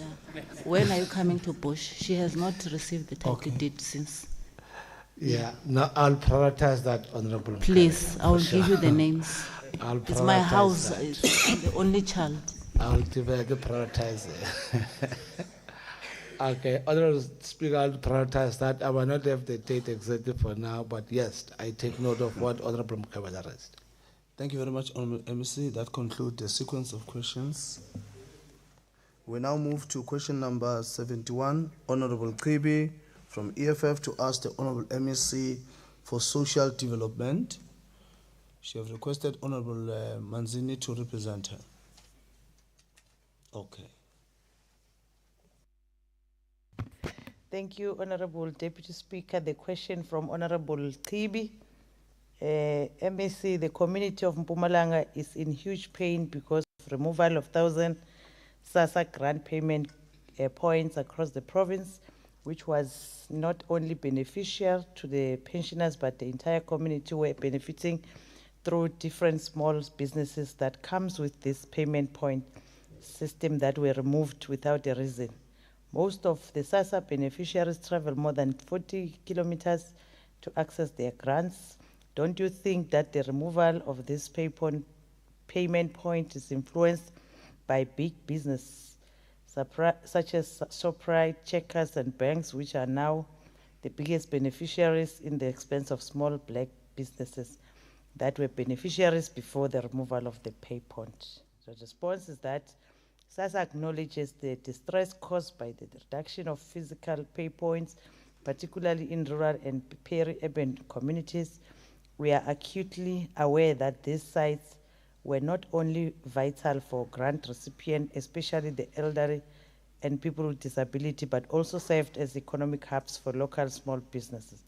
The decision to reduce pay point was not taken lightly, nor was it influenced by private commercial interests. It was part of broader national strategy led by SASSA and the South African Post Office Post Bank to modernize and streamline the grant payment system, improve security, and reduce operational costs. The shift towards electronic payment and card-based transaction was intended to enhance convenience and reduce risk associated with the cash handling. The escalation of cash in transit and armed robberies at cash points exposing the beneficiaries to danger became one of the pressing risks, especially to the aged and disabled people. The trauma caused to these beneficiaries by such crime activities remained a huge concern to SASSA. However, the agency recognized that the implementation has had unintended consequences, including increased travel distance for beneficiaries and diminished opportunities for informal traders who relied on foot traffic around pay point. Regarding the concern about large retailers and financial institutions benefiting disproportionately, while beneficiaries now have the option to withdraw grants from ATMs and retail outlets such as Shoprite, Checkers, and Pick and Pay, This is based on accessibility and infrastructure, not preferential treatment. These entities selected for their capacity to handle high volumes securely. SASSA is committed to ensuring that the grant system remain inclusive and responsive. The agency is in the process of exploring alternative solutions, which amongst others might include community-based access point and partnership with local businesses. Access point and local businesses where feasible. SASSA also continues to advocate for equitable access in remote areas to minimize the burden on vulnerable population. The project to explore alternatives is at conceptual stage. Thank you, Deputy Speaker. Thank you. I now invite Honorable Kibi. Inkomi Speaker, manana MEC, mita swi twisisa ku mhaka leyiwani nga yi vutisela kahle kahle na twisisa ku department leyi nga ta fambisana mara ni ta ventsaka ngopfu loko manana MEC loyi a nga responsible for department a va ri kona sa ni ta kombela ku ni nge vi na follow up question a ni ta kombela ku va ni tsalela swo in writing leswi mi nga hlamula swona se mehe ni ta endla follow up ka vona inkomu. Scansile. No, inkomu idashedla dala. Akhenze. Scansile. Next follow-up question. In an absence of any, thank you, MEC. You may take a seat. Thank you very much. We now move, honorable members, to question number 72 on our order paper. Honorable TA of DA to ask the MEC of Deputy Safety. Speaker. Yes, Honorable Skaledi. May I request that I receive the answers in writing, please? Okay. Thank you. Thank you very much, and that means we pass that one. We move to question number 73. Honorable J. Ilukele from MK Party to ask the MEC of Corporate Government and Human Settlement, Traditional Affairs. Sorry, MEC Ilukele, you raise your hand. Oh, okay. Proceed, MEC. Oh, I thought you wanted it in writing as well. Okay, no, thank you, Honorable Speaker. Honorable Lokele, MK Party to ask the MEC for cooperative governance, human settlement and traditional affairs. We all know that the cadre deployment policy can lead to the politicization of public service, where appointment of senior managers in local government is based on a party loyalty than that merit. The undermining of the merit-based appointment normally leads to less qualified candidates being appointed to key positions. This happens in all our municipalities in the province. What are the specific reasons for the MEC's decision to stop the appointment of the executive manager for corporate services in the Malahleni local municipality after local municipality recommended for an appointment to be made in and concurrence to be given? In terms of the Municipal Systems Act, powers to appoint managers directly accountable to the municipal manager are vested with the municipal council after consultation with the municipal manager. The Act further requires municipal council to inform my office within 14 days of our appointment processes and the outcomes thereof. In the event the matter is brought to the attention of the department and it relates to issues of non-compliance with the Act, relevant legislation empowers departments, in particular me, to take appropriate steps to enforce compliance by the municipal council. That may include action to lodge an application to court for declaratory order on the validity of the appointment. In the case of Malahleni, I received a report from the executive mayor to decide on the appointment of processes of the executive manager for corporate posts. In terms of the legislation's compliance, the department found that the recommended candidate has no local government experience and has last working experience in the private hospital. Hospital. This local government is not the clinic or hospital. To assist in the new job as a director of corporate services. The department has not supported the appointment of the candidate based on the above information. The matter is currently before the courts and indeed it remains sub judice. Was a decision based on the valid concern about the recommended candidate qualifications or performance? Yes. The decision was made on the minimum competency requirements for senior managers as Annexure B of the local government regulations on appointment and conditions of employment of senior managers. How does the MEC's decision align with the principles of merit-based appointment and good governance? The decision was informed by the regulations on the appointment and conditions of employment of a senior managers, Gazette number 37245, dated 17 January 2014. These regulations guided the fulfillment of the principles of merit-based appointment and good governance. And indeed, if that's the case, the court can prove that. What is the expected timeline for the appointment of the Executive Director Corporate Services, considering the interviews were concluded in 2014 and the candidate has been recommended? A vacant post of a manager directly accountable to the municipal managers must be filled within a period of 6 months. In this regard, the Municipal Council of Mpumalanga and local municipality took a resolution to re-advertise the position. After the post was advertised and an appointment was done, but the candidate declined the appointment by that time. On the 29th of June 2025, and the advertised post got closed, and 18th of July 2025, shortlisting was held on the 18th of August 2025, and interviews are anticipated to be held. As we speak now, the interviews were held on the 26th of September 2025 for this position. Thank you very much. Thank you, Honorable MEC. We now invite Honorable Kelly for a follow-up question. Thank you, Honorable Speaker. Thank you, Honorable MEC, for the response.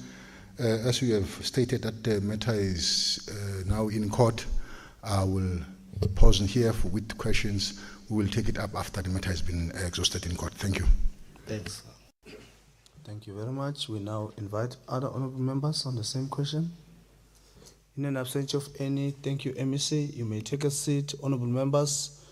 We have come to our last, we've just concluded the questionings. Time that is allocated, we will now invite the Secretary of the Legislature to read the second order of the day. Order number 2, consideration of a report of the Select Committee on Rules on the repeal of the Mpumalanga Provincial Legislature Service and Administration Act 7 of 2006 and regulating the legislature's management and administration. I now call upon the chairperson of the committee, Honorable F.V. Mlombo, to table the report. Honorable Deputy Speaker, thank you very much. I rise to table the report as presented for consideration by this August House. Thank you. I am informed that there is no debate on this report. I now put the question before the House whether we agree to adopt the report as tabled by Honorable Mlombo. Agreed. So agreed. The Secretary shall read the third order of the day. Order number 3, consideration of a report of the Portfolio Committee on Agriculture, Rural Development, Land and Environmental Affairs on the oversight visit conducted at Mkondo Local Municipality during the taking legislature to the People Feedback Session held on the 13th to the 14th of August 2025. I now call upon the chairperson of the Portfolio Committee on Agriculture, Rural Development, Land and Environmental Affairs, Honorable MC Sidibe, to table the report. Thank you, Deputy Speaker. I rise to table the report as presented in this august House for consideration. Thank you. I'm informed that there is no debate on this report, and the question put before the House whether we agree to adopt the report as tabled by Honorable Sidibe. Agreed. So agreed. The Secretary should read the fourth order of the day. Order number 4, consideration of a report of the Portfolio Committee on Economic Development and Tourism on the oversight visit conducted at Mkondo local municipality during the taking legislature to the people feedback session held on the 13th to the 14th of August 2025. I now call upon the chairperson of the Portfolio Committee on Economic Development and Tourism, Honorable L.M. Mbuyane, to table the report. Thank you, Deputy Speaker. I rise to table the report as presented by the Secretary for considerations. Thank you. I'm informed that there is no debate on this report. I now put the question before the House whether we agree to adopt the report as presented by Honorable Mbuyane. So agreed. I now invite the Secretary to read the fifth order of the day. Order number 5, consideration of a report of the Portfolio Committee on Public Works, Roads and Transport on the oversight visit conducted at Mkondo Boarding School during the taking legislature to the people feedback session. I now call upon the chairperson of the committee, Honorable F.E. Mulombo, to table the report. Honorable Chair, on behalf of the committee, I table the report for consideration by the House. Thank you. I'm reliably informed that there is no debate on this report. I now put the question before the House whether we agree to adopt the report as presented by Honorable Mulombo. Agreed. So agreed. I invite the Secretary to read the sixth order of the day. Order number 6, consideration of a report of the Portfolio Committee on Community Safety, Security and Liaison on the oversight visit conducted at Derstorp and Piet Retief Police Station, Mkondo local municipality during the taking legislature to the people feedback session held on the 13th of August 2025. I call upon the chairperson of the committees, Honorable F.E. Mulombo, to table the report. Honorable Chair, again, on behalf of the Portfolio Committee, I table the report for adoption by the House. I am reliably informed that there is no debate on this report. I now put the question before the House whether we agree to adopt the report as presented by Honorable Mulombo. So agreed. I shall now invite the Secretary to read the seventh order of the day. Order number 7, consideration of a report of the Oversight Committee on Legislature and Premier's Office on the Administration Amendment Bill B10B 2023. I now call upon the chairperson of the committees, Honorable F.V. Mulombo, to table the report. Honorable Chair, I rise to table this last report on behalf of the committee for adoption by the House. Thank you. I'm informed that there is no debate on this report. I now put the question before the House whether we agree to adopt the report as presented by Honorable Mulombo. Agreed. So agreed. I shall now call the Secretary to read the eighth order of the day. Order number 8, conferral of a mandate. I now call upon the Chief Whip of the Majority Party, Honorable E.N. Makabane, to table the mandate. Thank you very much, Honorable Deputy Speaker. In terms of Section 65 of the Constitution of the Republic of South Africa, provincial legislatures are required to confer authority of their delegates in the National Council of Provinces, that is the NCOP, to cast votes on their behalf. I, Ivan Tombizotwa Makabane, the Chief Whip of the Majority Party in the Mpumalanga Provincial Legislature, move in accordance with Section 65 of the Constitution, read with Rule 01, subsection number 4 of our rules and orders that the House confers on the permanent delegates representing the province of Mpumalanga in the NCOP the final mandate to vote in favor of the Public Administration Management Amendment Bill, that is Bill 10B of 2023, pursuant to the recommendations of the Oversight Committee on Legislature and Premier's Office. Honorable Deputy Speaker, I so move. Thank you. I now put the question before the House whether we agree to adopt the mandate as tabled by Honorable Makabane. Agreed. So agreed. Honorable members, that conclude the business of the day.